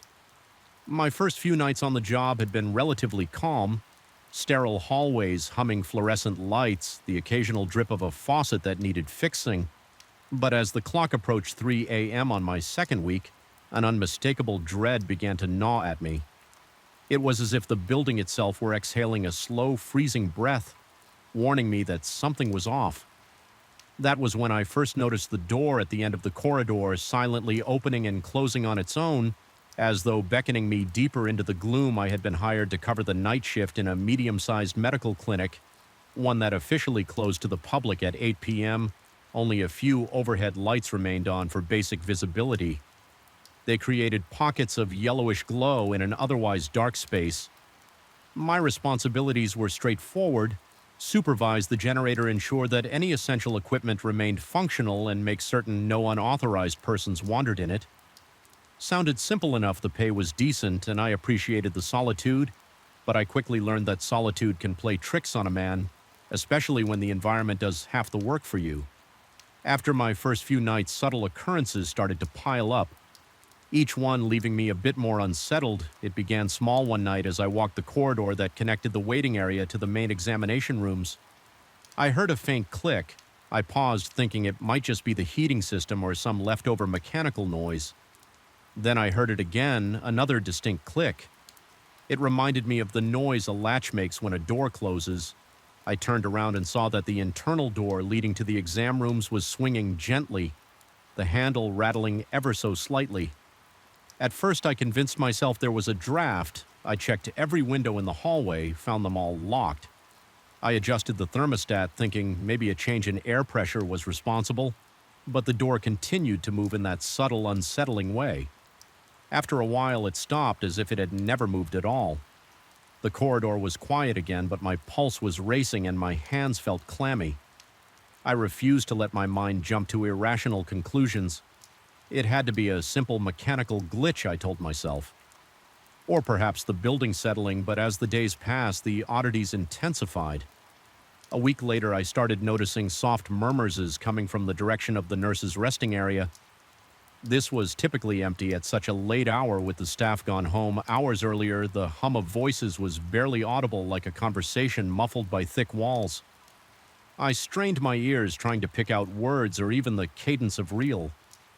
Apartment door, a single set of wet shoe prints that stopped right at my entrance. Some days I heard quiet shuffling near the door when I was inside. When I looked through the peephole, no one was there, but I could sense a presence just out of view. My paranoia spiked to unbearable levels. I started second-guessing everything: the reliability of my senses, the possibility that I was conjuring these things out of intense anxiety. Yet the unshakable feeling of external menace was real enough to keep me up at night. I started sleeping with a chair jammed under the door handle and a flashlight clutched in one hand. The final straw came one afternoon as I was leaving the store. The sky was unnaturally dark, almost as if a storm was ready to burst overhead. Any second I had just clocked out and was heading toward my car when the air around me seemed to thrum with tension. My breathing grew shallow and my palms broke out in a cold sweat. I scanned the parking lot. No sign of him. Relieved, I walked a little faster, then I heard it. The most faint whisper, almost lost under the whoosh of distant traffic. It sounded like my own name. Repeated in a soft, taunting tone, my heart hammered in my chest as I spun around, but I saw only rows of parked cars and a single flickering lamppost. That lamppost in that moment looked like a crooked figure with an outstretched neck. My vision swam, and for a second I thought I saw the silhouette of a person hunched behind a car, but when I blinked, the shape was gone. I forced myself to get in my car and drive. As I sped away, I became convinced that someone was in the back seat with me. I could feel a presence so tangible that I broke into a fresh sweat. My breathing turned ragged, each inhale stinging my lungs. I glanced in the rearview mirror, fully expecting to see him, but I was alone. Still, I could not shake the sensation that he was there in some intangible, possibly supernatural form. When I reached my apartment building, I rushed inside and locked the door that night as I sat in the dimly lit living room. I came to a disturbing realization: maybe he had never been just a person, or if he was, maybe my fear had given him a power beyond ordinary stalking. I recalled every surreal moment, every distortion of light, every flicker in which his face appeared to shift into something inhuman. Was it the product of my own unraveling psyche, or was there a genuine horror lurking under his skin? The boundary between rational explanation and paranormal threat had dissolved. I realized I couldn't keep living with this constant dread. I made the decision to leave, at least for a while, pack a few belongings, stay with a friend in another town, and consider never returning on my last night in that apartment. I heard more tapping on the walls, more whispers in the darkness. I packed my things to the sound of scuttling footsteps above my ceiling. Even though the apartment above was vacant, every hair on my body stood on end as I crossed the threshold for the final time. Triple-checking that I left nothing essential behind the corridor, lights flickered out as I passed, drenching everything in complete darkness for a few agonizing seconds, until they popped back on, revealing no threat, just an empty, musty hallway. Still, I felt watched. I drove away. Just before dawn, feeling both foolish for running and relieved for taking action. My heart pounded relentlessly and a tension headache throbbed at my temples. Yet I found a small measure of comfort knowing I wouldn't be there for him to find. The next time he came lurking around, whether my terror was purely psychological or if there was something more sinister at play, I couldn't be sure, but my gut told me I made the right choice. Even now, settled in a borrowed apartment 2 towns away, I can't fully relax at times in that space between wakefulness and sleep. I think I see him standing at the foot of the bed on stormy nights. I recall the flickering lights and sense him in every corner of the room. My heart rate spikes. My palms grow clammy. My mind drifts to that place where rational thought dissolves under the crushing weight of fear. In those moments, I wonder if I escaped him at all, or if by surrendering to my terror, I somehow brought him with me, a specter conjured by dread. The uncertainty gnaws at me, constantly leaving me wide awake and trembling until the first rays of sunrise cast the room in a feeble light that feels less like safety and more like temporary reprieve. I keep telling myself it's over, that I'm safe, that he, whatever he is, won't find me again. But deep down, a persistent chill in my bones reminds me there are things in this world that don't rest just because you run from them. And every time I catch my reflection, stared at the blackness, scarcely daring to move, my arms felt paralyzed, my lungs refusing to draw air. Naturally, the noise persisted, filling the silence with a slow, agonizing rhythm. I mustered the courage to flick on the lamp. The sound stopped instantly, as if someone had plugged a leak in a pressurized chamber. Adrenaline pounded in my veins, and I felt the hair on the back of my neck stand up. I glanced toward the mirror. It was angled in such a way that from the bed I could see part of the room reflected, including the door. This time I saw a subtle blur in the reflection, like a smear of darkness that did not match any object in the room. My heart hammered so loudly that my ears rang and my skin broke out in goosebumps again. I realized the mirror was showing some presence I couldn't identify. It wasn't a clear shape, but a faint distortion similar to heat waves. Rising off asphalt in summer, only it was darker, colder. I kept staring, my eyes watering from the intensity of my own fear. Then the shape seemed to move. It slid across the glass as though pacing back and forth. The breath caught in my throat. I felt utterly helpless in that moment, pinned by my own terror. My mind raced with questions. Was I hallucinating? Was something truly in this house? Or was the mirror itself cursed, desperate and terrified? I leapt from the bed and grabbed a blanket. Without looking directly at the mirror, I hurled the blanket over it. Covering that polished surface, my heart was pounding so forcefully it hurt, and I took several gulping breaths just to keep from fainting. The sense of of dread in the room was overwhelming, but at least I could no longer see that shifting darkness in the reflection. I spent the remainder of the night huddled in a corner of the bed covers pulled up around me. My mind cycled through every possible explanation: sleep deprivation, stress, a failing mental state. But a deeper part of me was convinced that something truly horrifying had latched onto that mirror, or had always been there. Lurking behind the veneer of its aged wood and cloudy glass. Morning could not come soon enough. The moment dawnlight infiltrated the thin curtains, I packed my things in a flurry, my hands shaking so badly I nearly dropped my belongings. The entire house felt alive with tension, as though it was watching me scramble. My heart wouldn't settle. Pounding furiously while I stuffed clothes into my bag, I wanted nothing more than to leave that place to put as much distance between me and that mirror as humanly possible. I left the blanket draped over the mirror. I couldn't bring myself to look at it one last time. The thought of seeing that presence, or worse, seeing an actual face, made my chest tighten. As I closed the bedroom door behind me, I felt a subtle pressure in the air, almost like a hand pressed against my back.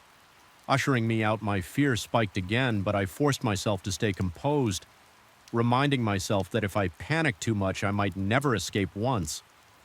Outside, I could breathe a little more freely, though I noticed the sky was a dull gray, oppressive clouds looming overhead.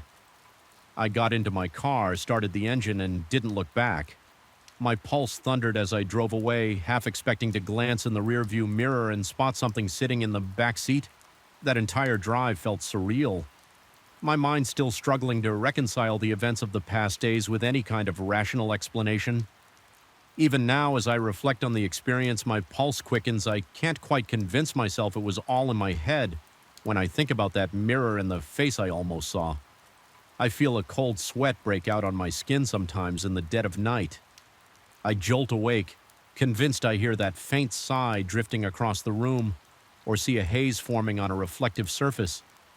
In those moments, I remind myself that I left that haunted place behind, that I escaped whatever was lurking in that old mirror. But there's a part of me that can't help wondering if it followed me, slipping out through the corner of my eye, finding its way into my reflections. Wherever I go, the unease it left in my mind has become a constant companion, a lingering sense of dread that flares up whenever a dark corner or a polished window catches my gaze. Sometimes late at night, I catch myself holding my breath, listening for that quiet sigh, waiting for the next sign that I'm not alone. And every time I pass by a mirror, I catch myself pausing, fearing that if I look too closely, I might find something staring back that isn't me. A biting wind lashed the side of our car as if nature itself tried to warn us away from the road. That night, the headlights carved weak tunnels through the thick darkness, revealing little but swirls of dust and endless stretches of scraggly weeds. There was no moon to comfort us, only a mass of storm clouds closing in, swallowing the sky and leaving me with an unshakable sense that we were driving into something we should never witness. Hastily than usual, my car keys felt slippery in my hand as I fumbled my way to the side exit.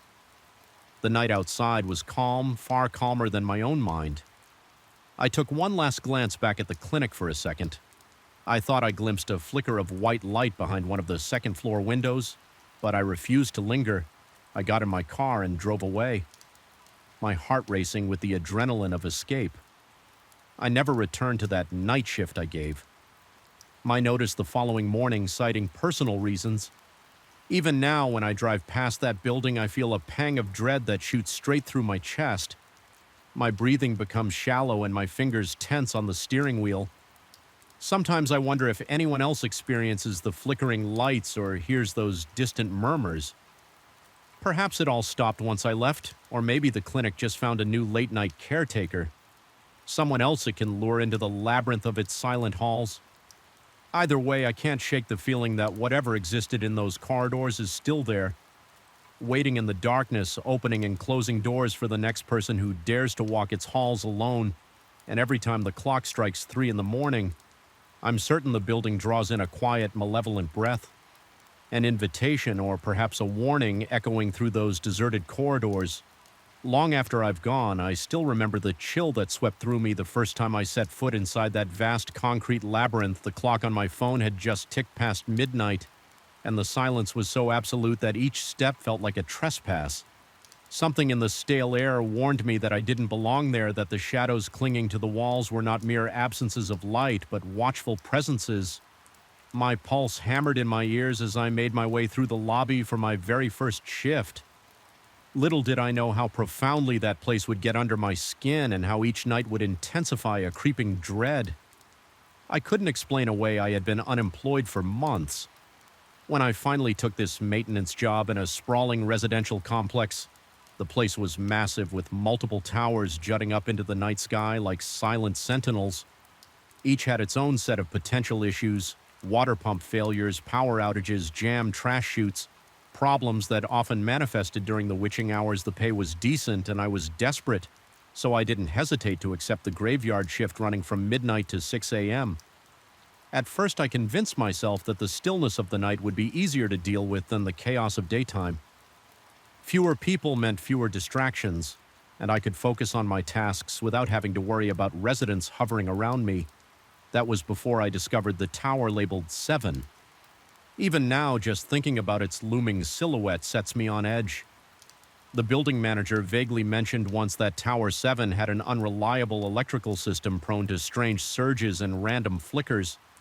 He claimed it was nothing more than outdated wiring, and poor insulation brushed it off as a nuisance that often required a reset in the breaker room. But there was something in his eyes that made me wonder if there was more to the story. He averted his gaze as though recalling events he'd rather not articulate during my first week. The radio crackled almost every night, alerting me to a sudden power failure in Tower 7. Always the same floor, often the 10th or 11th, and always the same time. 2 in the morning, give or take each time, I would do as train trudge to the building's exterior door, climb into the echoing stairwell and find nothing. The lights would be on. The hallway would be empty, all circuits would be functioning perfectly. My attempts to troubleshoot were fruitless, but the radio alerts kept coming. By the end of that week, just the thought of stepping inside Tower 7 set my nerves on edge. I rationalized the creeping fear, told myself it was simply stress from being alone in an unfamiliar environment. But a few nights later, I heard something that still causes my skin to prickle. When I recall it, I had received yet another intercom call about lights going out on the 10th floor, annoyed but obligated. I grabbed my flashlight and climbed the stairs, footsteps echoing in that cramped concrete chamber. When I reached the 9th floor landing, I felt a tug of apprehension. My heart thudded, sweat beaded on my forehead, and my throat went dry. Then I heard footsteps above me, slow, deliberate, one step at a time, as if someone was walking in sync with my own pace. But maintaining a level above. For a second, I thought it might be a resident returning from a late-night errand, concerned they might need help or could be disoriented in the dark. I rushed up the final flight. My flashlight beam darted across the walls and the door to the 10th floor corridor. Nobody was there. I thought perhaps the person had quickly gone inside an apartment, but the hallway was dead silent. The tension in my chest made it difficult to breathe. I forced myself to check the breaker box, only to find everything in order. No circuits tripped, no burnt smell, no flickering lights. The building system was perfectly normal. On my way back down, I realized my hands were shaking so badly that I almost dropped the flashlight. My legs felt weak, as though the stairwell itself was pulling me in with each step, urging me to turn around to go back up.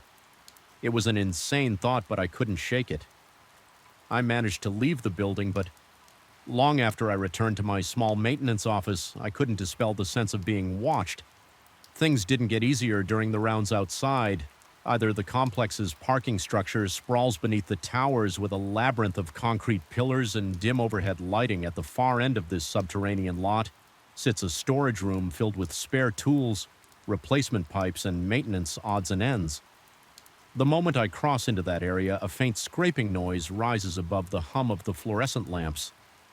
It's a soft, eerie sound, like metal rasping over metal. Steady and persistent, I once spent nearly half an hour trying to locate its source. I checked loose grates, examined vents, tested every tool on the racks. Nothing yet. The sound persisted, always seeming to come from a spot just out of reach behind some shadowy pillar or within the bowels of the wall. Each time I'm down there, my pulse skyrockets and sweat makes the collar of my shirt cling to my neck. The back of my skull tingles, and it feels like if I dare to turn around too quickly, I might catch a glimpse of something or someone standing behind me. The uncertainty is maddening. One night I spoke with a security guard who was on his way out, and he suggested that perhaps the underground levels pipes were old and rattling underwater pressure. I didn't argue, but I sensed he was just making excuses. Maybe he'd heard something too and wanted to rationalize it. I didn't exactly confide my deeper fears, instead I kept them to myself. Certain I'd be mocked for letting my imagination run wild after all. I needed that paycheck. Letting on that I was unnerved might have threatened my ability to keep this job, so I moved on, ignoring the sense of dread each time the elevator's fluorescent lights flickered or the radio blared to life with another phantom call. One of the most jarring incidents happened about a month into this routine. I was in the main office when the intercom panel chimed again and a mechanical voice announced an electrical failure in Tower 7 ground floor. My heart sank. I braced myself and headed out. The night air was oddly still, and every window in the entire complex seemed to watch me make my way to that ominous entrance. I pushed the lobby doors open, stepping onto a marble floor that glowed faintly under emergency lighting before I even reached the front desk. The elevator doors slid open by themselves. At first I thought a resident might be inside, but it was empty. Its overhead light flickered in an unnerving staccato pattern. Taking a cautious step forward, I peered at the buttons on the panel. They flashed randomly as though an invisible hand was pressing them in quick succession. Then everything went dark. I felt my breath catch and a cold wave washed over me, the kind you get when terror grips your throat and refuses to let go. A moment later, the lights returned as if nothing had happened, trying to remain logical. I reasoned that the old wiring was at fault, but my body refused to accept that simple explanation. My palms were clammy and my knees wobbled as I decided to head to the electrical room on the 10th floor to check the breakers. This time I chose the elevator both to save time and to confront my fear. The ride was excruciatingly slow. The lights in the elevator flickered periodically, and with each flicker, the reflection in the stainless steel walls seemed to shift, almost as if it showed not just me but some blurred outline standing behind me. I avoided looking too closely, focusing on my own ragged breathing. When the doors opened, I jumped out, half expecting to see the hallway plunged in darkness, yet everything was illuminated in a soft, almost comforting glow. My relief was short-lived, though, because the silence pressed in on me from every angle. It felt unnatural, like the floor itself was holding its breath. The breaker room was a small closet at the end of the corridor. Opening the metal door produced a shrill creak that reverberated so loudly I nearly yelped inside. I inspected the breakers one by one, all normal, no surges, no triggers. My heart pounded so violently that I felt it in my temples. Then from somewhere behind me I heard that dragging footstep again. It was faint, a soft scuff on the linoleum. My entire body went rigid, and I could barely muster the courage to pivot. When I finally did, flashlight raised, there was only a vacant hallway. Still, the air felt charged, like an invisible presence was standing inches away, challenging me to take a single step in its direction. I couldn't stand there any longer. I bolted for the stairs, ignoring the wave of vertigo that nearly made me stumble each flight down. I heard something following me, not a person, but more like a whisper of motion at the corner of my perception. My own breathing sounded thunderous in my ears, and my throat was so tight it hurt. By the time I reached the ground floor, my uniform was drenched in sweat. Unexpectedly, the elevator was waiting with its doors open, lights steady as ever. There was no sign of malfunction. The lobby was perfectly quiet, the overhead lamps humming softly. It was almost serene in a daze. I stepped outside my chest, heaving as I gulped the cool night air. That was the moment I realized whatever was happening wasn't purely electrical. Something was toying with me, maybe testing my limits. I stood there trying to regain my composure, but a sensation of being watched from inside the building forced me to keep moving. I returned to the underground parking partly to check the boilers and partly to avoid the eerie emptiness of the towers. Once there, I felt compelled to investigate the scraping noise. Once more, I headed toward that far corner near the storeroom. As I approached, the fluorescent lights overhead buzzed louder. My nerves were already shot, so every minor sound set me on edge, making my pulse jump erratically. The scraping was there, faint and rhythmic. I followed it around a row of shelves stacked high with boxes of spare parts. The noise intensified suddenly. The room felt colder, as though all warmth had been siphoned out. My stomach churned as I circled a heavy metal cabinet. That's when I saw a flicker of movement out of the corner of my eye. I whipped the flashlight toward it, but saw nothing. Besides my own reflection in a dented metal panel, my mind insisted something had just been there, a shape or a silhouette that moved away the instant I turned my head. The scraping sound abruptly stopped, leaving a jarring silence that felt even more ominous. I stood there, heart pounding so violently it felt like it might burst. Time became a blur. It could have been seconds or several minutes before I gathered the courage to shine my flashlight across the rows of shelves behind the garbage bins and under a large table. Nothing, no occupant, no explanation for the noise. Anxiety gnawed at my insides. I wanted to call someone to ask if they had ever experienced anything similar, but I felt foolish. Who would believe me? Eventually, I forced myself to continue my rounds. My shift ended at 6 o'clock, and the faint glow of dawn found me slumped against the wall of the maintenance office, exhausted and shaken. I tried telling myself that it had been a trying night, that my mind was playing tricks on me. But deep down, I knew the difference between a fatigued imagination and a palpable sense of being hunted. The next week followed a grim pattern. The radio still reported phantom malfunctions in Tower 7. And the moment I stepped into its lobby, odd phenomena would intensify: unexplained footsteps, flickering lights, elevator doors that opened on their own. My reflection and polished surfaces appeared distorted, as if the building itself wanted me to question what was real in the underground garage. That scraping noise grew louder, more frantic, but never allowed itself to be found. My nights became an endless cycle of clenched fists, shallow breathing, and a racing heartbeat. My paranoia skyrocketed to the point where I found myself checking over my shoulder every few seconds. At one point, I even contemplated quitting, but my finances wouldn't allow it. The job, as disturbing as it was, paid well, and I was in no position to walk away. I told myself I would endure it, that I was stronger than any lurking shadows or flickering lights. Yet each night chipped away at my resolve. My dreams became twisted labyrinths where corridors stretched infinitely, and faint footsteps echoed behind me. No matter how quickly I ran one particularly harrowing night, I confronted the tension head-on.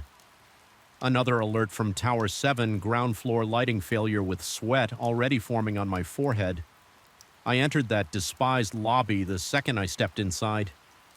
Every single bulb dimmed until the entire entrance was bathed in a faint orange glow. The elevator lights flickered, an unsteady beacon that felt more mocking than helpful. I marched across the lobby, heart hammering, determined to reset whatever breaker had tripped. That's when I caught sight of my reflection in the elevator's mirrored interior. There was the shape again, a blur behind me. I spun around instantly, but the space was empty. It felt like the building was breathing, its walls expanding and contracting in quiet anticipation. My instincts screamed at me to run, but I forced myself to pry open the electrical panel in the lobby. Every switch was perfectly set. My hands trembled so badly I could barely keep hold of the flashlight. My stomach twisted and an icy dread rushed up my spine. It was as if the entire building was mocking my attempt to find a logical explanation.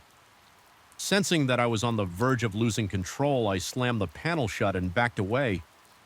I still don't know what compelled me, but I whispered under my breath that I wouldn't be frightened off so easily. The words felt hollow even as I said them. Something in the air shifted, a silent response that made every hair on my arm stand on end without warning. The ceiling lights flared back to full brightness. My vision swam from the sudden glare, and when I blinked it away, everything was just as it should be, quiet still and mildly lit by the overhead fixtures. But my body remained coiled. Adrenaline coursing through every vein, I could practically feel my heart thudding against my ribs. In that moment, I understood that whatever presence haunted Tower 7, be it a trick of my mind or something far more tangible, thrived on my fear. It slithered through the empty corridors, lurked in the corners of the parking garage, and whispered through the flicker of the fluorescent lamps, and it wouldn't stop. Not as long as I was there. The revelation was as chilling as it was sobering at the end of that shift. I left the building just as the sky began to lighten. My muscles felt drained and a headache throbbed behind my eyes. Yet I had survived another night. A cold breeze blew across the lot, and for a moment I looked up at Tower 7's facade. The windows reflected the dawn, revealing nothing. Still, I sensed the building was watching me just as intently as I watched it.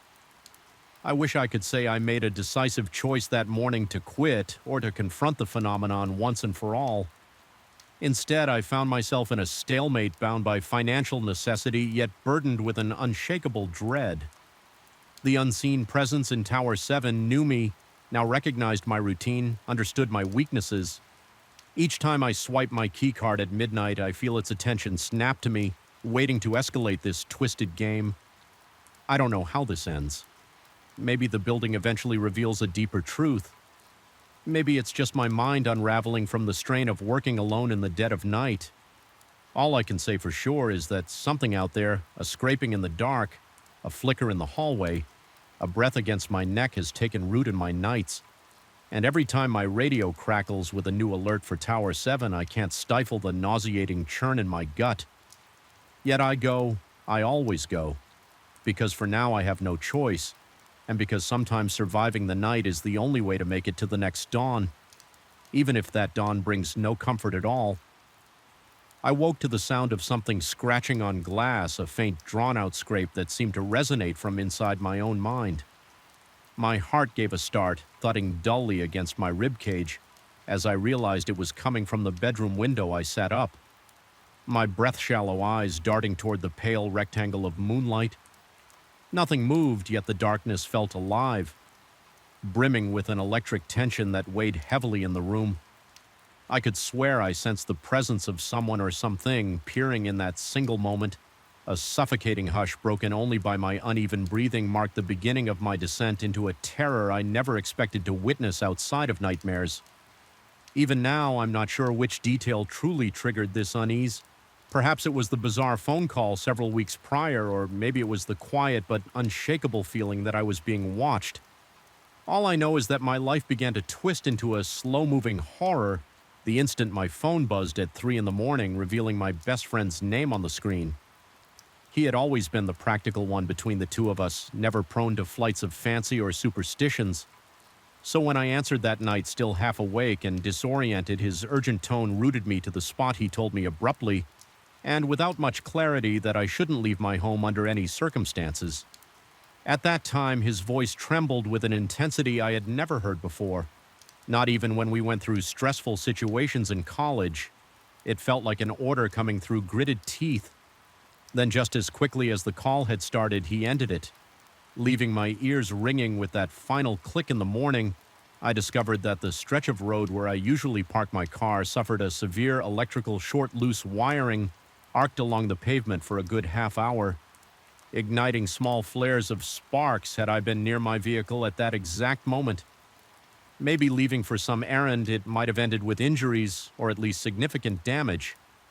Instead, I remained safe in bed. The coincidence was striking enough, but even more disturbing was how my friend insisted he had never made that call. He remembered no dreams, no involuntary actions, nothing in all the years I'd known him. I had never encountered a single instance of sleepwalking or odd behavior.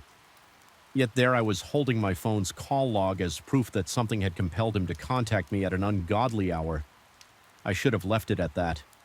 A strange, inexplicable event that ultimately saved me from trouble, but I couldn't shake the feeling that I had brushed against something beyond the ordinary. The rational side of me, a man who liked to see the world in black and white, found itself challenged. My nerves, usually calm, refused to settle. Although I tried to push it to the back of my mind, I began to sense a low-grade anxiety twisting inside my chest, surfacing every time I saw a phone at night or caught a glimpse of an unfamiliar figure at the end of the block. Things started small, barely noticeable flickers of stranges that might be brushed off as paranoid illusions. One evening as I washed dishes, I heard a soft crackling sound behind me. It reminded me of a bad radio transmission, like whispering static. I turned off the faucet and listened intently, but the noise vanished, leaving me with a dripping sink. Another time, while brushing my teeth, I sensed a presence just outside the bathroom door. The floorboards gave a faint creak enough to make my pulse leap into my throat, but I found no one there. Rational explanations sprang to mind, pipes settling temperature shifts in the wood, but those thoughts felt hollow. It was almost as though my home had become a conduit for some intangible force. Not long after I started having bizarre dreams in them, I wandered aimlessly through my house, guided by the dim glow of lamps that never fully lit the rooms. The phone would ring somewhere in the distance, its tone echoing as if reverberating through a cave. I would roam from room to room, never locating the source of that persistent ringing. Worse yet, I sensed in those dreams that something stood just out of sight around each corner, tracking my progress, waiting for me to pick up the call. My heart would pound in my chest, a nauseating rhythm that seemed to intensify with every passing moment. I would awaken drenched in sweat, the sheets tangled around my legs, my breath coming in ragged gasps. Over time, the line between dream and reality grew increasingly blurred. The static I had heard while washing dishes revisited me at irregular intervals, always just quiet enough to make me doubt it was real. Some nights I was sure I glimpsed silhouettes in my peripheral vision, shadows that disappeared the moment I whipped my head around. Even the reflections in windows began to distort. I might glance at the glass and see my own face contorted by fear, but when I blinked, my features returned to normal. Despite all this, I never felt physically attacked. Instead, I felt systematically worn down by something intangible. My paranoia crept into everyday life, leaving me on edge at work. Coworkers occasionally commented that I seemed pale or jittery, but I dismissed their concerns. I knew how ridiculous it sounded telling them that a single phone call had ignited a chain of events. I couldn't explain the rational side of me. Demanded that I dismiss it too, yet I couldn't. It clung to me like a cold sweat, an invisible film coating my skin one night. I decided to confront the creeping dread head-on. I sat in the living room with the lights dimmed, refusing to let the darkness intimidate me. The intention was to prove to myself that everything was in my head, that I could reclaim control. I had turned off my cell phone, hoping to prevent any unwanted calls or illusions of calls, and waited hours past my heartbeat and occasional thunder in my ears. The longer I sat there, the more oppressive the silence became. The house seemed to breathe around me, walls contracting and expanding in an almost perceptible rhythm. My eyes felt gritty from strain. I must have drifted into a light sleep, because the next thing I remember is a noise, a deep reverberating hum like the vibration of phone static amplified. It seemed to rattle my bones as I jerked awake. Instantly, I realized my phone was on, even though I distinctly recalled switching it off. Its screen glowed with a faint light, and the device vibrated against the coffee table. My heart hammered in my throat as I reached for it, the device's gentle buzz unspooling my nerves. The number on the screen was unrecognizable, a string of digits that made no sense. Yet I felt compelled to accept the call. Something deep in me rebelled at the idea, but some other part of me, maybe the same part that refused to disregard what my friend had done weeks ago, insisted I answer with trembling fingers. I picked it up, the line hissed with static. I could hear frantic breathing, but it wasn't mine. It sounded like an echo of someone else's fear. Bleeding through the phone fast and ragged for a second, I thought I recognized my own voice in that labored breath, almost a reflection of my panic. Then the phone went dead. My heart pounded so fiercely I thought I might faint. I sat there, cold sweat running down my temple, waiting for something else to happen. Nothing did. It was only me and the dark phone in hand, with the house pressed around me like a living shroud. That night I slept with every light on my sense of helplessness noted at me, turning the next day into a... Of real sleep, the fire had long since died out, leaving only a ring of ashes smudged into the dirt. Birds started their morning calls again, but I found no comfort in their routine. I realized I needed to leave no matter what. My equipment was scattered around the campsite, and I hurried to pack it with shaky hands. I glanced over at the river, now a dull green under the early morning light, and I sensed a lingering presence just beyond the mist. It felt like the trees themselves were straining to watch me as I gathered my belongings during the frantic dismantling of my camp. I noticed something etched into the bark of a nearby tree, an odd symbol like interlocking spirals carved so deeply it exposed the pale wood beneath. I hadn't seen it before, and I had no clue who might have done it. An involuntary shudder coursed through me. It was one more sign that someone or something had been closer than I ever realized. During the night, I felt exposed and foolish for staying as long as I had.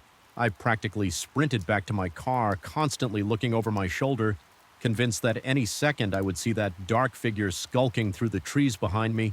My shoulders were knotted with tension, my shirt damp from cold sweat. My mind raced with jumbled thoughts, and my chest felt tight with unresolved dread. After what seemed like an eternity, I reached my vehicle, threw my gear in, and slammed the door. My hands trembled as I turned the key in the ignition. The engine roared to life, and for a split second I thought I saw a movement in the side mirror, just a flicker of black darting among the trees. My lungs seized. I couldn't bring myself to look more carefully. I floored the accelerator, tearing down that dusty road, not caring about potholes or the branches scratching the sides of my car. As I merged back onto the main highway, the weight in my chest eased just enough for me to breathe more freely, yet I still felt contaminated by the place I had just left, as though I brought back a piece of its darkness with me. I kept expecting to see some shape in my rearview mirror or notice footprints by my car door when I stopped for gas. The experience clung to me like a heavy fog refusing to dissipate. Even hours later, back in the familiarity of city streets, my mind couldn't let go of the notion that something had watched me out there and had followed me at least to the edge of the forest. I couldn't rationalize what I had seen or thought I had seen. My imagination might have filled in the gaps of a completely normal set of circumstances, or perhaps something truly strange resides in that isolated bend of the river, something that defies common explanation. Even now, whenever I close my eyes, I still hear the crunch of leaves, still see a tall, shifting shadow in the corner of my vision, and still feel that laden fear coursing through my bloodstream. No matter how many times I tell myself it was just paranoia, a part of me remains unconvinced. I'm left with the unsettling knowledge that there are places where nature is indifferent, where isolation warps the mind, and where something unnamed might be waiting to be encountered. And if you ever find yourself following a deserted trail to a secluded river bend, remember sometimes you are not alone, even when you desperately want to be. I remember the stifling weight in the air before I even set foot inside that decrepit wooden shed. The night was moonless, and the entire farm seemed to be holding its breath as though afraid of what might happen next. Shadows stretched unnaturally across the dusty ground, and a sense of wrongness clung to the atmosphere like a stubborn stain. I felt it in the tingling on the back of my neck and in the sudden dryness of my throat, an unshakable impression that I was trespassing on something best left undisturbed. I had come to my uncle's farm to assist with harvesting.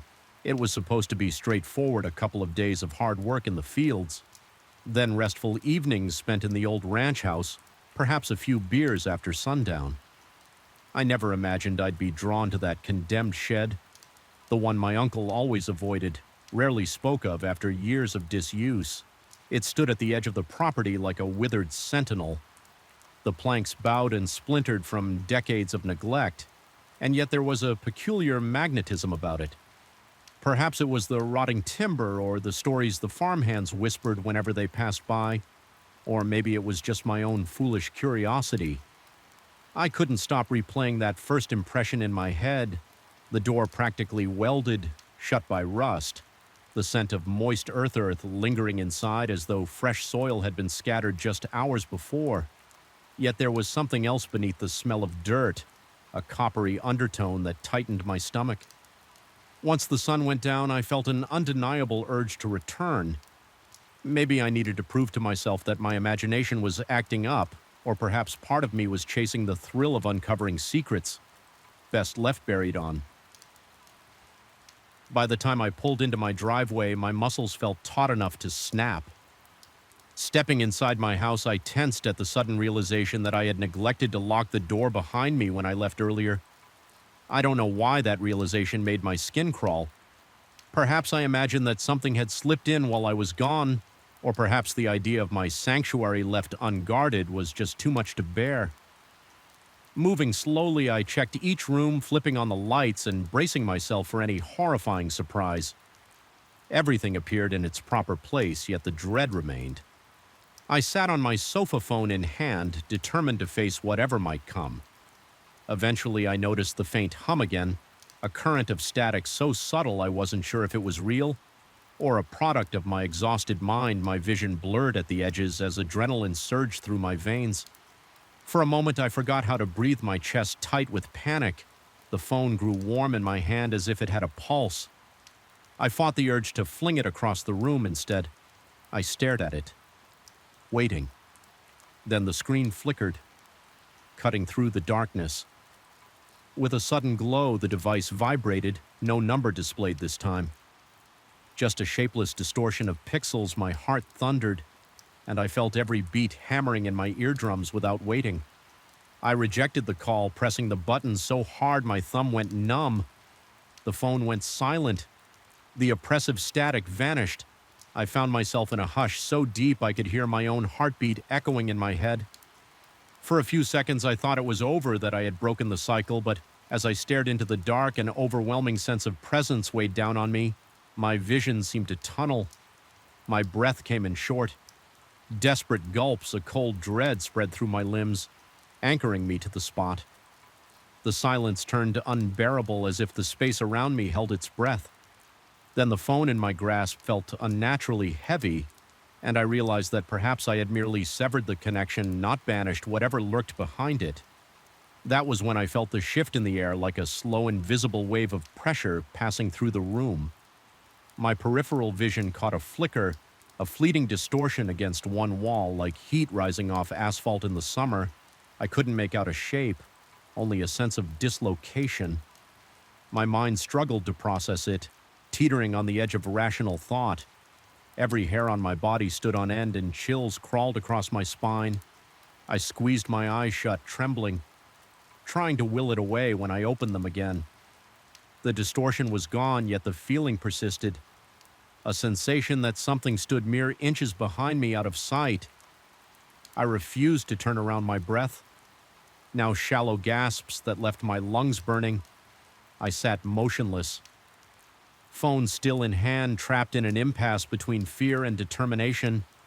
Eventually, the suffocating pressure eased, though it never vanished completely once my heartbeat steadied. I glanced around the silent room. Nothing stirred. It's been days since that incident, and I haven't received any further calls. My phone logs remain empty, as if the unknown force has retreated still every time I see a phone. My stomach knots with the memory of that static and the eerie breathing on the line. I cannot shake the conviction that in answering that call weeks ago, I invited a presence into my life, something that fed on my fear and confusion, though it seems to have withdrawn. I sense it watching from the periphery, waiting for the moment I let my guard down again. I now keep my phone on silent most nights, half hoping never to hear its ring again. Yet I also find myself listening intently for the faintest vibration, torn between relief and dread. In the quiet moments before dawn, I sometimes catch myself straining to hear that crackling static or a distant ring. And in those moments, my pulse races and my breath quickens, as though the darkness itself is about to come alive. Once more, I've learned to accept that some warnings defy explanation, that a person can transmit a message without conscious will, compelled by forces we can't name. I no longer dismiss those fleeting premonitions. Something out there tried to protect me, or perhaps tried to lure me. Using a friend's voice as bait, I survived this ordeal without harm, but not unscathed. The house still feels different, as though the walls have soaked up my terror, and every time I glance at my phone, I brace myself for that gut-wrenching buzz, the one that tore open my reality and exposed me to a darkness I wish I could unsee. I can't claim to know what truly happened, or if it might happen again. All I can do is stand guard against the unknown that may yet lie dormant in the silent hours of the night. I escape it by staying alert, by refusing to answer calls I cannot trace, by trusting that strange sixth sense that flares when something is amiss. But the memory lingers throbbing beneath my consciousness, a reminder that some boundaries are perilously thin, and one phone call can be enough to let the darkness in. I felt the unease pressing in on me the moment I stepped into the hospital lobby for my night shift. The air was too still, too stale, as though it carried the weight of countless secrets. Fluorescent lights buzzed overhead, casting an unforgiving glare on every scuffed tile and chipped bit of paint. My heart pounded harder than usual, a nagging sense of dread gnawing at me, even before I took my seat behind the main desk. Somehow I already knew that tonight would be different. That was the sort of premonition you never ignored in a place where corridors whispered of silent emergencies and restless energies. Yet I couldn't shake off the feeling of being watched. It wasn't rational, and I tried to bury it under routine tasks, rechecking schedules, scanning charts, preparing medication lists. But that prickling tension never left it. Slid cold fingers across the back of my neck made me hyper-aware of every flickering shadow along the hallway. By the time the clock inched toward 2 in the morning, my palms were clammy, and I found myself almost dreading the moment when the automatic doors would decide to do their nightly trick. I first noticed the phenomenon a few weeks ago on one of my earliest overnight shifts. Everyone else had gone, just me at the nursing station and a colleague stationed by the reception area for security. We were the last line of defense for any patient who wandered in any late-arriving ambulance with a non-urgent case. It was a quiet night, the kind that should have lulled me into a false sense of peace, that is, until the front entrance's sliding doors hissed open. All by themselves, my colleague and I both straightened, fully expecting to see someone. Nothing.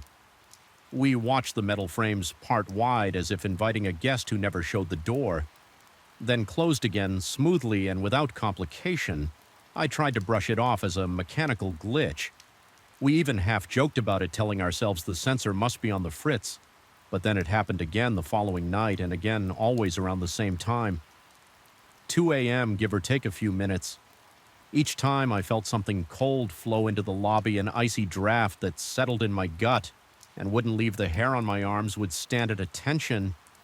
My lungs felt constricted whenever I looked at my coworker. He appeared just as uneasy. Though we both tried to maintain a facade of calm professionalism, neither of us wanted to be the first to admit that something about this was deeply, undeniably wrong. Night after night, the episodes persisted. I tested the sensor repeatedly, even going so far as to stand directly in front of it, wave my hands, stomp around it. Worked perfectly whenever I tried it. The technician we called in examined the door and declared everything normal. No wiring issues, no mechanical defects. The logs for the security system showed nothing. A miss, and the camera footage only revealed the doors opening to an empty sidewalk. No phantom shapes, no drifting curtains or scurrying animals. Just the door opening and closing as though guided by an invisible hand. A week ago, I began to notice smaller details that added new layers of anxiety. At first, they were barely noticeable, the faint sound of feet shuffling just around the corner when the corridor was obviously empty, or the sudden flicker in the overhead lights that seemed timed to my breath. Sometimes the elevator at the far end of the hallway chimed its doors, sliding open for nobody. I would step out fully expecting to find a confused patient who pressed the wrong button, but I always found it deserted. The emptiness made my pulse spike. My breathing grew uneven, quick, as I tried to rationalize each occurrence. Maybe someone had pressed the elevator and walked away. Maybe the building's wiring was old and the entire place was just finicky at night. Still, none of these thoughts provided real comfort. They felt hollow, like excuses I threw at the creeping dread. I couldn't escape one night around the same dreaded time that front door slid open again. A rush of cold air swept across my face, immediate and piercing, as if the night itself had been storing up all its chill, just to unleash it in that moment. My colleague looked at me with wide eyes. He didn't say much. Just a single sentence about needing to check the cameras. I nodded, heart racing as though I'd sprinted a marathon. The dryness in my mouth felt almost painful, and my fingers trembled against the edge of the counter, staring out into the dark, empty parking lot. I thought I caught a glimpse of a faint silhouette, but when I blinked it vanished. My mind reeled, adrenaline coursing through my veins so hard that my chest ached with every heartbeat. It was as if my body was preparing for a threat that lurked just beyond my field of vision. From that point on, my perceptions became sharper, more attuned to every subtle shift in the hospital's atmosphere. Late at night, the squeaking of a gurney wheel from a distant corridor would jolt me upright. A flicker in the hallway lights had me scanning corners for shapes that shouldn't be there. My own footsteps on the linoleum echoed strangely, as if a second set of feet were following one step behind. Each time I turned expecting to catch someone in the act, I found only the stale hush of the corridor. The tension was near unbearable, a vice clamped around my nerves, squeezing out any sense of security I might have clung to, and always. That clock marched closer to 2 in the morning. One particularly unsettling night, I felt compelled to investigate beyond the lobby. The moment arrived 23 on the dot, and the door yawned open. That now familiar draft swept in. My coworker watched me from behind the front desk. An unspoken question in his eyes. Was I really going out there to look around? I swallowed hard, stepped through those sliding doors, and stood on the empty sidewalk. The chill in the air didn't feel like an ordinary autumn breeze. It felt heavier, as though it carried intent. My heart thudded so loudly I was certain it would echo off the hospital's walls. The parking lot was silent, with only a few cars belonging to staff and a single flickering street lamp in that dim, half-lit expanse. Nothing seemed out of place, no movement, no suspicious presence. But the static crackle of my nerves told me I was missing something. Just out of sight, after a few tense minutes, I retreated inside. Feeling no less unnerved when I returned to my station, I realized the lobby felt colder than outside. The air conditioning was never set that low overnight, and yet a shiver coursed through me the moment I stepped in the door, closed behind me with a soft whoosh, sealing me inside the hospital's hush. Once again back at the desk, my coworker mentioned quietly, looking deeply unsettled, that one of the overhead lights had begun flickering the moment I left, and then stopped the instant I walked back in. That revelation made my stomach flip. It felt like something was toying with us, orchestrating these small terrors to pull us deeper into a fear we couldn't fully articulate as the nights wore on. My sleep suffered during the day. I dripped off for a few restless hours, only to jolt awake from half-remembered nightmares. In those dreams, the hospital corridor stretched into impossible distances, doors opening and closing of their own accord. I'd wander those endless halls, searching for something I couldn't name. Sometimes I heard my name whispered from behind locked rooms, but whenever I peered through the narrow glass windows, only emptiness stared back. Waking up in a cold sweat, I questioned my own sanity. Had I always been this prone to suggestion, or was there genuinely a presence manifesting at the hospital? Feeding on my growing paranoia, part of me wanted to request a shift change to flee from the hours that seemed to warp reality. But my sense of duty and maybe my pride kept me returning night after night. I told myself I was needed there.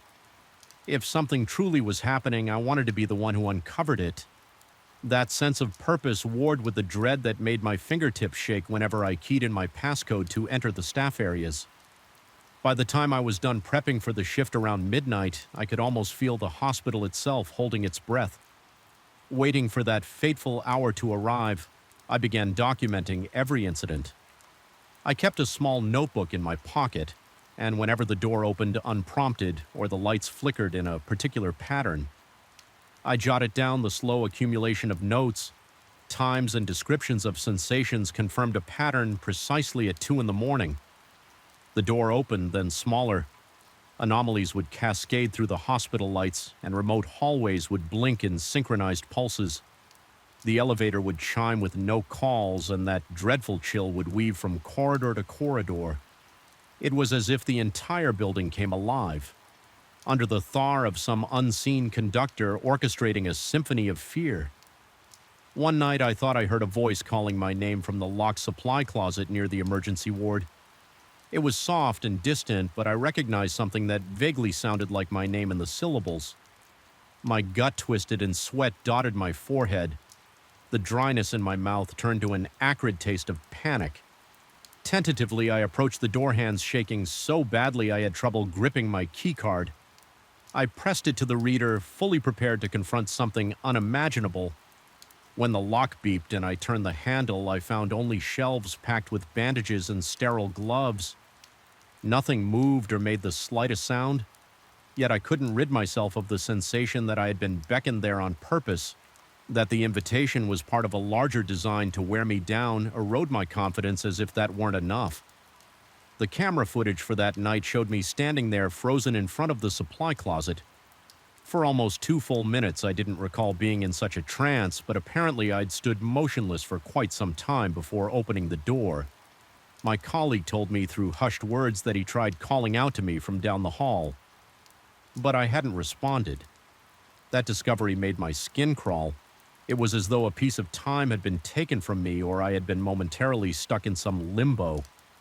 My rational mind wrestled with the possibility of a brief dissociative state, but how could I explain the voice that drew me there? The final straw came on a particularly quiet weeknight. An absence of any major trauma cases meant the ER was nearly deserted, and the wards had only a handful of inpatients. The entire hospital felt deserted in a way that magnified every small sound into something monstrous. Of course, 2 in the morning arrived like clockwork and the front doors opened. I stood at the desk, bracing for the chill that would inevitably slither across the floor. It came more intense than usual, a cold that bordered on freezing. Then the lights in the lobby began to flicker in a steady pulse like a heartbeat. My own pulse quickened, matching that unnatural rhythm. My breath came in ragged bursts, chest constricting as though the air itself had turned sour. This time I saw something, or thought I did. Just beyond the threshold of the sliding doors, a shape not entirely visible, like a distortion in the air, almost a ripple in reality itself. My vision blurred, sweat beaded down my temple, and I could barely swallow. Though I wanted to look away, some morbid fascination kept my eyes glued to that shifting spot. My heart hammered so violently I could hear my pulse roaring in my ears, then just as quickly as it appeared it was gone. The door slid shut with a quiet hiss, leaving me reeling and disoriented. I couldn't ignore this anymore. I left my post and walked deliberately toward those doors, each step feeling heavier than the last. My coworker stood back anxious, but not stopping me as I reached the entrance. The door remained closed, yet the night outside seemed unnaturally dark, as if the parking lot lights had dimmed under the weight of something unseen. My stomach knotted. My eyes strained to discern any shape moving out there. All I perceived was a subtle flicker under the lone street lamp. It was enough to send my mind spiraling. I forced myself to step back, returning to the relative safety of the lobby's fluorescent glow. In that moment, I understood that I was dealing with forces I might never fully understand, something that defied the logic and science we cling to so fervently in a hospital environment. No mechanical fix or sensor replacement would fix this issue. Whatever this was, it had become an undeniable presence that inhabited the hospital at the witching hour, testing the limits of my courage and sanity. I decided I had to confront it in my own way, acknowledge it, challenge it, and then refuse to submit to the terror it brought each night. So the next time the doors slid open on their own, I simply stood there, letting the cold air wash over me without budging. My heart race sweat dampened my uniform, but I stood firm. I forced myself to inhale slowly, telling whatever lurked beyond those doors that I would not run. The door stayed open for far longer than it usually did, as if taunting me. Waiting for me to crack, my limbs shook, but I remained rooted to the spot, refusing to let the fear devour me after what felt like an eternity. The doors closed, the sense of an eerie presence receded. Though it did not vanish entirely, my coworker and I exchanged a glance that said everything we needed. Without words, we had survived another night, but the hospital felt forever changed in the night since the phenomenon has lessened. Somewhat, the door still opens at 2 in the morning, but the blast of cold air seems less intense, less hateful. I still feel watched, but now it feels more like an echo than a personal threat. I haven't seen the distorted shape again. Maybe it realized I wasn't going to break, or perhaps it's lying in wait for a moment of weakness. I can't pretend to know. What I do know is that I've made my peace with the reality that some things in this hospital cannot be explained away by mechanical glitches or rational theories. I've chosen to continue working the night shift even though each midnight approach leaves a residue of unease coiling in my gut. There's power in standing my ground and refusing to yield to whatever presence roams these halls. Sometimes I still feel it, a brush of cold at my shoulder or a flicker in the corner of my eye that makes my skin prickle, but I stand taller now, breathing through the moment until the fear subsides. I haven't told many people about these events. Mostly it stays confined to whispers between me and that same coworker who has witnessed the inexplicable. Officially, the door's sensor is scheduled for further inspection, but we both know there's nothing a set of tools and a diagnostic test can fix. Here, the hospital has its own secrets, and while those secrets never fully sleep, I've come to realize they don't have to claim me. The door will open again tonight, sure as the clock will strike 2, but I will be here prepared to meet that cold air with steady breaths and a heart that, though it hammers, refuses to collapse into terror. And if there's a presence lingering just beyond that threshold watching through the glass, I can live with that knowledge. It's a fragile truce, but it's mine. The chill in the corridors, the whispers in the supply closet, the flickering lights in the empty hall. They remind me of a reality stretched thin where perhaps my perception and the hospital's hidden truths intersect. I may never fully understand what's happening, but I understand enough to know that I won't let it break me. My nights remain dark and uneasy, but every new dawn feels like a triumph over whatever crosses that lobby at 2 in the morning. And maybe that's all the victory I need in a place that holds more than just the living within its walls.